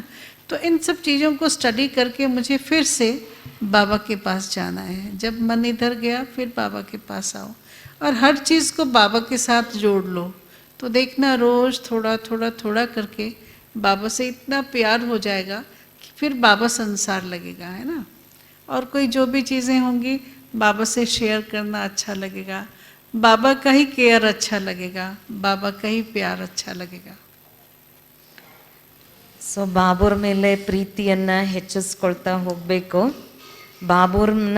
ಬಾಬೂರಿಂದ ದೂರ ಮಾಡೋದು ಯಾವುದಪ್ಪ ಅಂದರೆ 3 ಮುಖ್ಯವಾದದ್ದು. ಒಂದು ವ್ಯಕ್ತಿ, ಇನ್ನೊಂದು ವಸ್ತು, ಇನ್ನೊಂದು ವೈಭವಗಳು. ಇದು ನಮ್ಮನ್ನ ಬಾಬೂರಿಂದ ದೂರ ಮಾಡುತ್ತೆ. ಒಂದು ಕಡೆ ಬಾಬೂರ್ ಮೇಲೂ ಪ್ರೀತಿ ಇದೆ, ಪ್ರೀತಿ ಇಲ್ಲ ಅಂತಿಲ್ಲ, ಆದರೆ ಯಾವುದಾದ್ರೂ ವ್ಯಕ್ತಿಯ ಮೇಲೂ ವಿಶೇಷ ಆಕರ್ಷಣೆ ಇರುತ್ತೆ. ಯಾರ ಹತ್ರ ಆದರೂ ತುಂಬ ಹಣ, ಆಸ್ತಿ, ಐಶ್ವರ್ಯ ಆ ಥರ ಇದ್ದರೆ ಅವ್ರ ಮೇಲೆ ಒಂದು ವಿಶೇಷ ಆಕರ್ಷಣೆ, ಅವ್ರು ಹೇಳಿದ್ದು ಕೇಳೋದು, ಅವ್ರು ಹೇಳ್ದಂಗೆ ಮಾಡೋದು, ಆ ರೀತಿ. ಅಥವಾ ಸ್ವಯಂನ ನಮಗೆಲ್ಲಿ ಮಾನ್ಯತೆ ಗೌರವ ಸಿಗತ್ತೆ, ನಾನು ತುಂಬ ಒಳ್ಳೆಯವರು, ನಮ್ಮ ಸ್ಥಾನ ಮಾನ ಎಲ್ಲಿ ಕೊಡ್ತಾರೆ ಅಲ್ಲಿ ಅದರ ಆಕರ್ಷಣೆ ಆಗತ್ತೆ. ಅಥವಾ ಮಾತೆಯರಿಗೆ ವ್ಯಕ್ತಿ ಮೇಲೆ ಹೇಗೆ ಅಂದರೆ ಮಕ್ಕಳ ಮೇಲೆ ಅಷ್ಟೊಂದು ಪ್ರೀತಿ ಇಲ್ದಿದ್ರು ಮೊಮ್ಮಕ್ಕಳ ಮೇಲೆ ಪ್ರೀತಿ ಬಂದ್ಬಿಡತ್ತೆ, ವ್ಯಕ್ತಿಯ ಮೇಲೆ ಆಕರ್ಷಣೆ ಹೋಗ್ಬಿಡತ್ತೆ. ಸೊ ಅದಕ್ಕಾಗಿ ಇದನ್ನು ನಾವು ತುಂಬ ಸೂಕ್ಷ್ಮವಾಗಿ ನೋಡ್ಕೊಳ್ಬೇಕು. ನನಗೆ ಎಲ್ಲಿ ಯಾವುದೇ ವ್ಯಕ್ತಿಯ ಕಡೆ ಎಲ್ಲಿ ನನ್ನ ಮನಸ್ಸು ಹೋಗ್ತಾ ಇದೆಯಾ, ಬಾಬೂರಿಂದ ದೂರ ಮಾಡುತ್ತೆ. ಸೊ ನಾವು ಯಾವುದಕ್ಕೆ ಮುಖ್ಯವಾಗಿ ಪ್ರಾಮುಖ್ಯತೆ ಕೊಡ್ತೀವಿ ಅಂದರೆ ವ್ಯಕ್ತಿಗೆ ಪ್ರಾಮುಖ್ಯತೆ ಕೊಟ್ಬಿಡ್ತೀವಿ, ಬಾಬೂರು ಆವಾಗ ಸ್ವಲ್ಪ ದೂರ ಆಗಿಬಿಡ್ತಾರೆ. ಸೊ ಇದರಲ್ಲಿ ಪ್ರತಿದಿನ ನಾವು ನಮ್ಮನ್ನು ನೋಡ್ಕೊಳ್ಬೇಕು. ನಾನು ಎಲ್ಲಿ ಬೇರೆ ಕಡೆ ಹೋಗ್ತಾ ಇದ್ದೀನಿ, ನನ್ನ ಮನಸ್ಸಲ್ಲಿ ಡಿಸ್ಟ್ರಾಕ್ಟ್ ಆಗ್ತಾ ಇದೆ ವ್ಯಕ್ತಿ ಕಡೆ ಅಥವಾ ವೈಭವದ ಕಡೆ, ಯಾವುದೇ ಆಕರ್ಷಣೀಯಾದ ದೌಲತ್ತು. ಬಾಬನೇ ನನ್ನ ದೌಲತ್ ಅಂದಮೇಲೆ ಬೇರೆ ಯಾವ ದೌಲತ್ತಿದೆ? ಬಾಬನೇ ನನ್ನ ಸರ್ವಸ್ವ ಅಂದಮೇಲೆ ಅವರೇ ನನ್ನ ಜೊತೆಗಾರ, ನನ್ನ ಜೊತೆ ಇದ್ದಾರೆ ಅಂದಮೇಲೆ ಬೇರೆ ಯಾವುದಿದೆ? ಆ ರೀತಿ ನಮ್ಮನ್ನು ನಾವು ನೋಡಿಕೊಂಡು ಅದರಿಂದ ನಾವು ಬಾಬೂರ್ ಮೇಲೆ ಪ್ರೀತಿ ದಿನ ದಿನ ಹೆಚ್ಚಿಸ್ಕೊಳ್ತಾ ಹೋಗಬೇಕು. ನಮಗೇನಿದೆ, ನಮ್ದೇನಾದರೂ ವಿಚಾರ ಇದೆ, ಅದು ಬಾಬೂರ್ ಜೊತೆನೇ ಶೇರ್ ಮಾಡ್ಕೊಳ್ಬೇಕು. ಆಗ ಬಾಬೂರೇ ನಮ್ಮನ್ನು ನೋಡ್ಕೊಳ್ತಾರೆ. ಯಾವಾಗ ಈ ರೀತಿ ಬಾಬೂರ್ ಜೊತೆ ನಮ್ಮ ಸಂಬಂಧ ಜೋಡಣೆ ಆಗ್ತಾ ಹೋಗುತ್ತೆ, ಆಗ ಬಾಬೂರೇ ನನ್ನ ಪ್ರಪಂಚ ಅನಿಸ್ಬಿಡತ್ತೆ. ಸೊ ಬೇರೆ ಯಾವುದೂ ಇಲ್ಲ, ಬಾಬನೇ ನನ್ನ ಸರ್ವಸ್ವ, ಬಾಬನೇ ನನ್ನ ಪ್ರಪಂಚ ಅಂತ ಅನಿಸುತ್ತೆ. 15 मिनट उसको देना अभी थोड़ा कर सकते हैं, अभी 10 मिनट बाद में कर सकते हैं. ठीक है, अभी 10 मिनट मैंने पूरा टॉपिक पूरा. ठीक है. तो क्या इसमें से निकला जिस्ट? निश्चय बुद्धि विजयंती. ज्ञान का आधार, बाबा के बच्चे बने रहने का आधार, ब्राह्मण जीवन का एक्चुअल आधार क्या है? निश्चय. निश्चय बुद्धि विजयंती, संशय बुद्धि विनशंती. फिर ऐसा होगा, ಇಡೀ ಇದರ ಈ ಒಂದು ಸಾರ ಏನಪ್ಪ ಅಂದರೆ ನಿಶ್ಚಯ. ಸೊ ನಮಗೆ ಬಾಬೂರ್ ಮೇಲೆ ಸಂಪೂರ್ಣ ನಿಶ್ಚಯ ಇರಬೇಕು, ನಿಶ್ಚಯ ಬುದ್ಧಿ ವಿಜಯಂತಿ ಆಗ್ತೀವಿ. ಸೊ ಜ್ಞಾನದ ಆಧಾರನೇ, ಈ ಜ್ಞಾನ ಮಾರ್ಗದಲ್ಲಿ ನಾವು ಮುಂದಕ್ಕೆ ಹೋಗಬೇಕು ಅಂದರೆ ಇದಕ್ಕೆ ಆಧಾರನೇ ಮೊದಲನೇದಾಗಿ ನಿಶ್ಚಯ ಇರಬೇಕು. सुना? तो ये पक्का करना है कि मुझे निश्चय बुद्धि बनना है, निश्चय को बनाए रखना है, पक्का निश्चय बुद्धि होना है, निश्चय को इधर उधर होने नहीं देना है. ये हमारी सबसे प्राइम चीज़ हो. लेकिन निश्चय कैसे हो? 108 बताएं. हाँ, वो बताना है आपको सबको. तो निश्चय के लिए बाबा की दी हुई हर बात को ये देखें, क्या मुझे इस बात पे निश्चय है, क्या मुझे इस बात पे निश्चय है. रोज़ जब मुरली सुनते हैं तो देखो, क्या मुझे इस बात पे निश्चय है, क्या मुझे इस बात पे निश्चय. आज बाबा ने जो कहा, क्या मेरे लिए कहा, ऐसा करना ठीक है, बिल्कुल ठीक. तो ये निश्चय पक्का पक्का पक्का करना है. ಸೊ ನಾವು ಒಂದೊಂದು ಮಾತಿನಲ್ಲೂ ಸಹ ನಿಶ್ಚಯ ಬುದ್ಧಿ ಉಳ್ಳವರಾಗಬೇಕು. ಹೇಗೆ ಬಾಬೂರ್ ಮುರಳಿ ಕೇಳ್ತೀವಿ ನಾವು, ಬಾಬೂರ್ ಮುರಳಿ ಕೇಳಬೇಕಾದ್ರೆ ಒಂದು ಮಾತು ಏನು ಹೇಳ್ತಾರೆ, ಒಂದೊಂದು ಮಾತು, ಈ ಮಾತಿನಲ್ಲಿ ನನಗೆ ನಿಶ್ಚಯ ಇದೆಯಾ, ಈ ಮಾತಲ್ಲಿ ನನಗೆ ನಿಶ್ಚಯ ಇದೆಯಾ ಅಂತ ನಾವು ನೋಡ್ಕೊಳ್ಬೇಕು. ಆ ನಿಶ್ಚಯವನ್ನು ಪೂರ್ಣ ಮಾಡ್ಕೊಳ್ಬೇಕು, ಸಂಪೂರ್ಣ ನಿಶ್ಚಯ ಬುದ್ಧಿ ಉಳ್ಳವರಾಗಬೇಕು. ಯಾವ ರೀತಿ ನಿಶ್ಚಯ ಅಂದರೆ ನಿಶ್ಚಯ ಅಷ್ಟು ಸಂಪೂರ್ಣ 100% ನಮಗೆ ನಿಶ್ಚಯ ಇರಬೇಕು ಒಂದೊಂದು ಮಾತಿನ ಬಗ್ಗೆ. और अगर निश्चय नहीं है फिर भी हम ज्ञान मार्ग में चल रहे हैं, सफ़ेद कपड़े पहनते हैं, रोज़ क्लास में आते हैं, रोज़ मुरली पढ़ते हैं, लिखते हैं, है ना. जब कभी दीदी बुलाते हैं हम जाके खड़े हो जाते हैं, हम बहुत अच्छे ब्राह्मण हैं, सब कुछ ठीक है. लेकिन एंड ऑफ द डे जब देखते हैं तो प्राप्ति उतनी नहीं है जितनी होनी चाहिए. ನೋಡ್ಲಾಗತ್ತೆ ಎಲ್ಲ ಮಾತಲ್ಲೂ ಅಂದರೆ ದಿನ ಜ್ಞಾನ ಕೇಳ್ತೀವಿ, ಬಾಬೂರ್ ಮುರಳಿನೂ ಬರ್ಕೊಳ್ತೀವಿ, ಬಾಬೂರ್ ಹೇಳಿದ ಮಾತುಗಳನ್ನು ಸಹ ಕೇಳ್ತೀವಿ, ಸಹೋದರಿ ನಮ್ಮನ್ನು ಕರೆದ್ರೆ ಅವ್ರ ಮುಂದೆ ಬಂದು ನಿಂತ್ಕೊಂಡು ಬಿಡ್ತೀವಿ, ಎಲ್ಲನೂ ಮಾಡ್ತೀವಿ. ಆದರೆ ಇಡೀ ದಿನದ ಕಡೆ ಸಮಯದಲ್ಲಿ ನಮ್ಮನ್ನು ನಾವು ನೋಡಿಕೊಂಡ್ರೆ ಎಷ್ಟು ಪ್ರಾಪ್ತಿ ಆಗಬೇಕಾಗಿದೆ ಅಷ್ಟು ಪ್ರಾಪ್ತಿ ಆಗಿಲ್ಲ ಅಂತ ಅನಿಸುತ್ತೆ. कौन सा कैसा संस्कार आके खड़ा हो जाता है जो मुझे मेरे ब्राह्मण लाइफ से थोड़ा दूर कर लेता है. होता मैं ब्राह्मण हूँ, पहना हुआ सफ़ेद कपड़ा है, बैज भी पहना है, सब जानते हैं मैं भगवान का हूँ, लगता है मैंने जीवन भी भगवान को दे दिया है, लेकिन फिर थोड़ा लेकिन हो जाता है. कैसे हो उसके लिए भी एक कहानी सुनाती हूँ. ये बाबा की कहानी है, मुरली में आती है, मुरली की कहानी है. डोगरन की कहानी सुनी है बाबा की? डोगरन की कहानी. कौन सा? डोगरन की कहानी, पहाड़ी लड़की की कहानी है ना बाबा मुरली में. प्राय 4-6 महीने में ये कहानी रिपीट भी होती है. इस कहानी के 2 एंड्स हैं, मतलब 2 कहानियाँ हो जाती है. एक बेसिक कहानी. एक राजा थे, शिकार पे गए थे, जंगल पे पहाड़ियों में गए थे. वहाँ एक डोगरन थी. डोगरन माना ये जो बकरी चराने वाले होते हैं ना, पहाड़ी लड़कियाँ बकरी चराती हैं. तो एक बकरी चराने वाली पहाड़ी लड़की से राजा को प्यार हो जाता है. तो राजा कहता है चलो राजमहल लेके जाऊंगा, मैं तुम्हें अपनी रानी बनाऊंगा. डोगरन खुश हो जाती है क्योंकि उसको भी राजा से प्यार होता है. तो डोगरन आ जाती है राजमहल में, ठीक है. फिर वहाँ से 2 कहानियाँ होती हैं. क्या होती है मैं बताती हूँ. ಸೊ ನಾವೆಲ್ಲ ಬ್ರಾಹ್ಮಣರಾಗಿದ್ದೀವಿ, ಬ್ರಾಹ್ಮಣ ಮಕ್ಕಳಾದರೂ ಸಹ ನಿಶ್ಚಯ ಬಾಬೂರ್ ಮೇಲೆ ಪ್ರೀತಿ ಇದೆ, ಇಲ್ಲ ಅಂತಿಲ್ಲ, ಪ್ರೀತಿನೂ ಇದೆ. ಆದರೆ ಇದೆಲ್ಲ ಮಾಡ್ತಾ ಮಾಡ್ತಾ ಕೆಲವು ಸಂಸ್ಕಾರಗಳು ಮಧ್ಯ ಎದ್ದು ನಿಂತ್ಕೊಂಡ್ಬಿಡತ್ತೆ. ಅದು ನಮ್ಮ ನಿಶ್ಚಯದಲ್ಲಿ ಕೊರತೆ ತರತ್ತೆ. ಆವಾಗ ನಮ್ಗೆ ಅನಿಸುತ್ತೆ ಏನು ಮಾಡೋದು ಆದರೆ ಅಂತ ಅನಿಸುತ್ತೆ. ನೋಡಿದ್ರೆ ಬ್ರಾಹ್ಮಣರಾಗಿದ್ದೀವಿ, ಬಿಳಿ ವಸ್ತ್ರಗಳನ್ನು ಹಾಕ್ಕೊಳ್ತೀವಿ, ಬ್ಯಾಡ್ಜು ಹಾಕ್ಕೊಳ್ತೀವಿ, ಎಲ್ಲನೂ ಮಾಡ್ತಾ ಇದ್ದೀವಿ, ಆದರೂ ಸಹ ಆ ಪ್ರಾಪ್ತಿಯ ಅನುಭವ ನಮ್ಗೆ ಆಗ್ತಾ ಇಲ್ಲ. ಅದಕ್ಕಾಗಿ ಬಾಬೂರ್ ಮುರಳಿಲೂ ಸಹ ಒಂದು ಕತೆ ಹೇಳ್ತಾರೆ. ಆ ಕಥೆಯನ್ನು ಅಕ್ಕವ್ರು ಹೇಳ್ತಾರೆ. ಒಬ್ಬ ರಾಜ ಇದ್ದ. ರಾಜ ಶಿಕಾರಿ ಮಾಡೋಕ್ಕೆ ಬೆಟ್ಟ ಪ್ರದೇಶಕ್ಕೆ ಹೋದ. ಹೀಗೆ ಬೆಟ್ಟ ಪ್ರದೇಶದಲ್ಲಿ ಕುರಿ ಮೇಯಿಸೋರು ಇರ್ತಾರಲ್ವ, ಸೊ ಕುರಿ ಮೇಯಿಸೋ ಒಬ್ಳು ಹುಡುಗಿ ಇರ್ತಾಳೆ. ಆ ರಾಜನಿಗೆ ಕುರಿ ಮೇಯಿಸೋ ಹುಡುಗಿ ಮೇಲೆ ಪ್ರೀತಿ ಆಗೋಯ್ತು. ಸೊ ಅವಳು ಆ ರಾಜ ಮಹಲಿಗೆ ಕರ್ಕೊಂಬರ್ತಾನೆ ಅವಳನ್ನ. अब जब वो बच्ची पहाड़ डोगरन आती है राजमहल में, तो यहाँ देखती है कि ये राजा जिससे मैं प्रीत करती हूँ वो कौन है. वो तो बहुत बड़ा आदमी है, इतना बड़ा राजा है, इतने सारे लोग हैं उसके, इतने सारे दास दासियाँ हैं, इतने सब के बाद भी उसने मुझे प्रीत किया है, प्यार किया है, अपने प्यार के काबिल समझा है ना. तो अब मैं उसके लिए डेडिकेटेड होती हूँ. जैसा चाहता है, एक अच्छे राजा के लिए जैसी अच्छी रानी होनी चाहिए, मैं वैसी रानी बन के दिखाऊंगी. तो उसने सारी ट्रेनिंग ली और बहुत अच्छी रानी हुई. सब अच्छे राज कारोबार में उसने हाथ बटाया. पहली कहानी है ये. ಸೊ ಆ ಒಂದು ಕುರಿ ಮೇಯಿಸೋ ಹುಡುಗಿ ಮೇಲೆ ಏನು ರಾಜನಿಗೆ ಪ್ರೀತಿ ಬಂತು, ಪ್ರೀತಿಯಿಂದ ಕರ್ಕೊಂಡು ಬಂದ ಮಹಲಿಗೆ.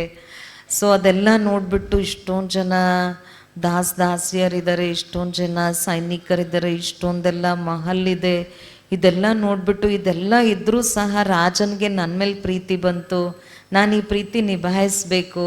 ಹಾಗಾಗಿ ಅವಳು ಯೋಚನೆ ಮಾಡ್ತಾಳೆ, ಯಾರು ಹೆಂಗೆ ಹೇಳ್ತಾರೋ ಅವಳಿಗೆ ಇಷ್ಟವಾದ, ರಾಜನಿಗೆ ಇಷ್ಟವಾದ ರೀತಿಯಲ್ಲೇ ನಾನು ನಡ್ಕೊಳ್ಬೇಕು ಅಂತ ಅವಳು ಟ್ರೈನಿಂಗ್ ತಗೊಳ್ತಾರೆ. ಅದೇ ರೀತಿ ನಡ್ಕೊಳ್ಳೋ ಪೂರ್ಣ ಪ್ರಯತ್ನ ಮಾಡ್ತಾಳೆ, ಈ ಪ್ರೀತಿಯನ್ನು ನಾನು ನಿಭಾಯಿಸ್ಬೇಕು ಅಂತ. है ना, पहली वाली प्रीत है। दूसरी वाली क्या हुआ, जब वो डोगरन यहाँ आ गई, देखा राजमहल अच्छा लगा, लोग भी पसंद आए, खाना पीना भी अच्छा लगा, पर उसका संस्कार क्या था, यहाँ से वहाँ फुतकना, बकरी को पकड़ के घूमना, पहाड़ियों में दौड़ना, है ना। लेकिन यहाँ दौड़ती थी तो इधर पर्दा उधर पर्दा, यहाँ लोग खड़े हैं, ये डिसिप्लिन में रहो, ऐसे चलो, ऐसे बोलो, तुम्हें एक राजा से ही प्रीत रखनी है, यहाँ वहाँ कहीं दृष्टिवृत्ति खराब नहीं करनी है, इतनी सारी बातें। तो उसने एक दिन राजा से कहा, मुझे आसमां चाहिए, जहाँ पनाह मुझे आसमां चाहिए, मुझे तो खुला आकाश चाहिए, तुम्हारा ये जो बंधन वाला जीवन है वो मुझे पसंद नहीं है। फिर राजा ने क्या किया, डोगरन को पहाड़ी पे छोड़ दिया। ಇದು ಒಂದು ಕುರಿ ಮೇಯಿಸೋ ಹುಡುಗಿ ಕತೆ.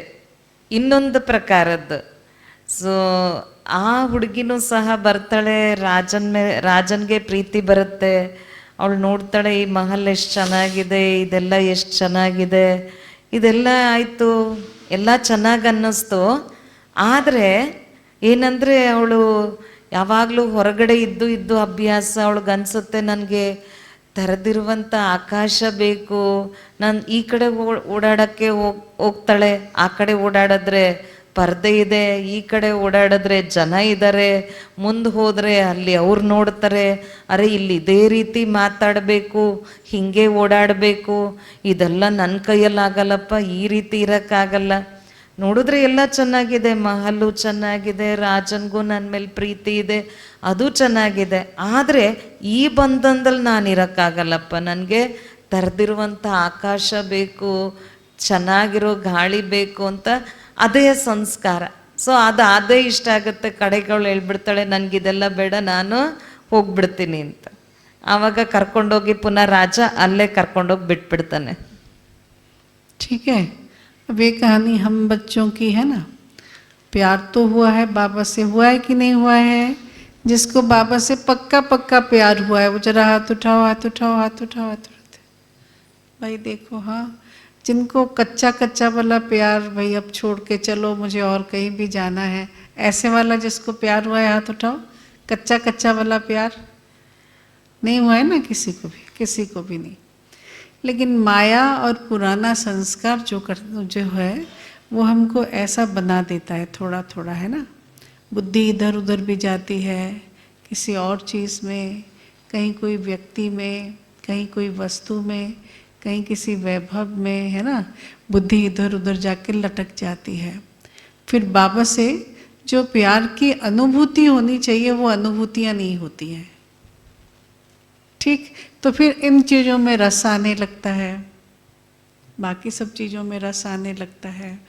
तो ये भी मुझे पक्का देखना है कि मैं किस प्रकार से निश्चय बुद्धि बन रहा हूँ, मेरी निश्चय किस प्रकार की है, मेरे प्यार की गहराई बाबा के साथ कितनी गहरी है, कितना मेरा संबंध बाबा से अच्छा है, ये मुझे अपने आप को अच्छी तरह से देखना है। ಸೊ ನಾವು ನೋಡ್ಕೊಳ್ಬೇಕು ನನಗೆಷ್ಟು ಬಾಬೂರ್ ಮೇಲೆ ಪ್ರೀತಿ ಇದೆ ಅಂತ. ಬಾಬೂರ್ ಮೇಲೆ ಅಂಥ ಒಂದು ಆಳವಾದ ಪ್ರೀತಿ ಇದೆಯಾ? ಬಾಬೂರ್ ಮೇಲೂ ಪ್ರೀತಿ ಇದೆ, ಆದರೆ ವ್ಯಕ್ತಿ, ವಸ್ತು, ವೈಭವಗಳ ಮೇಲೂ ಪ್ರೀತಿ ಇದೆಯಾ? ಸೊ ನನಗೆಷ್ಟು ಬಾಬೂರ್ ಮೇಲೆ ನಿಶ್ಚಯ ಇದೆ, ಪಕ್ಕಾ ನಿಶ್ಚಯ ಇದೆಯಾ? ಇದನ್ನು ನಾವು ಸೂಕ್ಷ್ಮವಾಗಿ ನಮ್ಮನ್ನು ನಾವು ಚೆಕ್ ಮಾಡ್ಕೊಳ್ಬೇಕು. ಬಾಬೂರ್ ಮೇಲೆ ಅಂಥ ಆಳವಾದ ಪ್ರೀತಿ ಇದೆಯಾ ನನಗೆ? ಬೇರೆ ಇನ್ಯಾವುದು ನನ್ನನ್ನು ಆಕರ್ಷಣೆ ಮಾಡಲ್ವಾ? ಈ ವ್ಯಕ್ತಿ, ವಸ್ತು, ವೈಭವ ನನ್ನನ್ನು ಆಕರ್ಷಣೆ ಮಾಡಲ್ವಾ? ನನಗಷ್ಟು ಬಾಬೂರ್ ಮೇಲೆ ನಿಶ್ಚಯ ಇದೆಯಾ? ಇದನ್ನು ನಾವು ತುಂಬ ಆಳವಾಗಿ ನೋಡಿಕೊಂಡು ಚೆಕ್ ಮಾಡ್ಕೊಳ್ಬೇಕು. ಯಾವುದೇ ಸಂಸ್ಕಾರ, ಯಾವುದೇ ಮಾತುಗಳು ನಮ್ಮನ್ನು ಆ ಕಡೆಗೆ ಎಳೆಯಲ್ವಾ, ಮಾಯೆ ಯಾವುದು ನನ್ನ ಹತ್ರ ಬರಲ್ವಾ ಅಂತ ನೋಡ್ಕೊಳ್ಬೇಕು. ठीक है, तो अभी हम जो भट्टी में आए हैं, जो डिवाइन रिट्रीट है, इसमें हमारी डिविनिटी का पाठ हम पूरी तरह से पढ़ने की कोशिश करेंगे। पूरा सिलेबस इतने 2 दिन में कंप्लीट करने की कोशिश करेंगे। और इसके साथ साथ आप सबको बाबा के लिए अपना निश्चय पत्र लिखते जाना है। निश्चय पत्र, मुझे बाबा पे कितना निश्चय है, किस बात का निश्चय है, किस प्रकार का निश्चय है, क्वालिटी क्या है मेरे निश्चय का, उसको भी देखना है। और साथ साथ बाबा की कही हुई बातों का, बाबा की बताई हुई बातों का, बाबा की पढ़ाई हुई बातों का, बाबा का दिया हुआ अनुभव, इन सब बातों में मुझे कितना निश्चय है, निश्चय पत्र भी लिखना है ना। तो आप सबको समय मिलेगा, बीच बीच में हम आपको समय देंगे, जब आप बैठ करके अपना निश्चय पत्र बाबा के लिए लिखेंगे। ಸೊ ತಾವೆಲ್ಲ ನಿಶ್ಚಯ ಪತ್ರವನ್ನು ಬರೀರಿ. ಹೇಳ್ತಾ ಏನು ನಾವು ಮುರಳಿ ಕೇಳ್ತೀವಿ, ಏನು ಮಾತುಗಳು ಕೇಳ್ತೀವಿ, ಇದರಲ್ಲಿ ನನಗೆ ಎಷ್ಟು ನಿಶ್ಚಯ ಇದೆ ಅಂತ ನೀವೇ ನಿಮ್ಮನ್ನು ನೋಡ್ಕೊಳ್ತಾ, ಸೊ ಅದಕ್ಕೆ ಸಮಯ ಕೊಡಲಾಗತ್ತೆ. ಸೊ ಆವಾಗ ನೀವು ಯಾವ್ಯಾವ ಮಾತಿನ ಮೇಲೆ ನನಗೆ ನಿಶ್ಚಯ ಇದೆ ಅಂತ ನೀವು ಬರಿಬೋದು. ಈ ಒಂದು 2 ದಿನ ಏನಿದೆ, ಇವತ್ತು ನಾಳೆ ನಾಡಿದ್ದು 3 ದಿನ, ಸೊ ಇದು ದಿವ್ಯ ಜೀವನದ ರಿಟ್ರೀಟ್, ಡಿವೈನ್ ಲೈಫ್ ರಿಟ್ರೀಟ್ ಅಂತ ಏನಿದೆ, ಇದರ ಬಗ್ಗೆ ಇನ್ನು ಈ ಮುಂದಿನ ಕ್ಲಾಸ್ಗಳಲ್ಲಿ ಇದರ ಬಗ್ಗೆನೇ ನಮ್ಮ ಜೀವನವನ್ನು ದಿವ್ಯ ಮಾಡ್ಕೊಳ್ಳಿಕ್ಕಾಗಿ ಏನೆಲ್ಲ ವಿಚಾರಗಳಿದೆ ಅದನ್ನೆಲ್ಲ ತಾವೆಲ್ಲ ಕೇಳಿಸ್ಕೊಳ್ತಾ ಹೋಗ್ತೀರ. ಅದರ ಜೊತೆಗೆ ನಿಶ್ಚಯನೂ ಸಹ ನೀವು ಮಾಡ್ಕೊಳ್ತಾ ಹೋಗ್ತೀರ. ठीक, अभी थोड़ा सा ब्रेक लेना है। आप सबको थक तो नहीं गए ना, फ्रेश बैठे हैं? हाँ, नहीं थोड़ा सा घूम के आ जाए। हाँ, 10-15 ತಾವೆಲ್ಲ मिनट। ಇವಾಗ ಒಂದು 15 ನಿಮಿಷ ತಾವೆಲ್ಲ ಟೀ ಬ್ರೇಕ್ ಇದೆ, ಹೋಗಿ ಟೀ ಕಾಫಿ ಕುಡಿದ್ಬಿಟ್ಟು ಫ್ರೆಶ್ ಆಗಿ ಒಂದು 15 ನಿಮಿಷ ಹೋಗಿ ಬನ್ನಿ. ಎಲ್ಲರೂ ಸಹ ಸಮಯ ಪರಿಪಾಲನೆ ಮಾಡಬೇಕು, ಇದರ ಬಗ್ಗೆ ತಾವು ಗಮನ ಕೊಡಬೇಕು. ಇದು ನಮ್ಮ ಜೀವನದ ದಿವ್ಯ ಜೀವನವನ್ನು ಮಾಡ್ಕೊಳ್ಳಿಕ್ಕೆ ಮೊದಲನೇ ಶಿಸ್ತು. ಸೊ ಶಿಸ್ತುಬದ್ಧ ಜೀವನ ಇರಬೇಕು, ಸಮಯ ಪರಿಪಾಲನೆ ಮಾಡಬೇಕು. ಯಾಕೆಂದರೆ ಯಾರೆಲ್ಲ ಯೋಗ ಮಾಡ್ತಿರ್ತಾರೆ ಆಮೇಲೆ ಬಂದರೆ ಎಲ್ಲರದು ಶಬ್ದ ಆಗತ್ತೆ, ಆ ಕಡೆ ತಿರುಗಿ ನೋಡ್ತೀರಾ. ಅದಕ್ಕಾಗಿ ಈ ಒಂದು ಡಿಸಿಪ್ಲಿನನ್ನು ಪ್ರತಿಯೊಬ್ಬರು ಸಹ ಕಾಪಾಡಬೇಕು. ಓಂ ಶಾಂತಿ.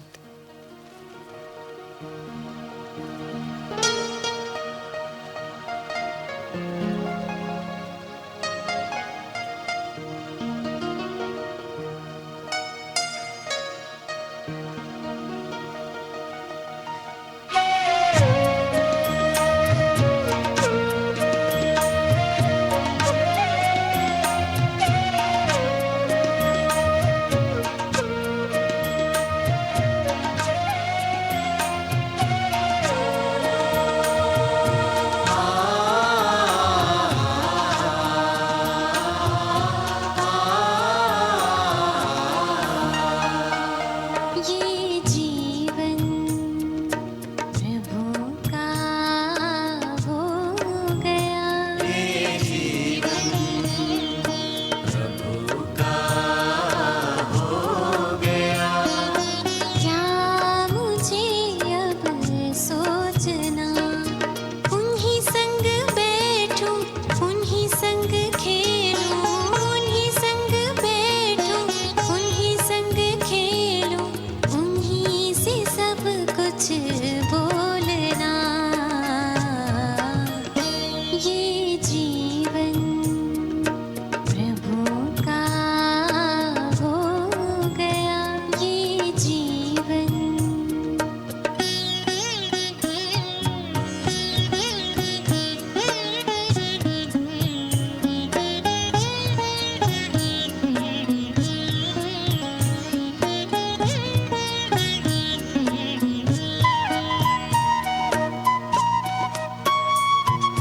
आ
ಎಲ್ಲರೂ ಹೋಗಿ ಟೀ ಕುಡ್ಕೊಂಡು ಬನ್ನಿ ಫ್ರೆಶ್ ಆಗಿ.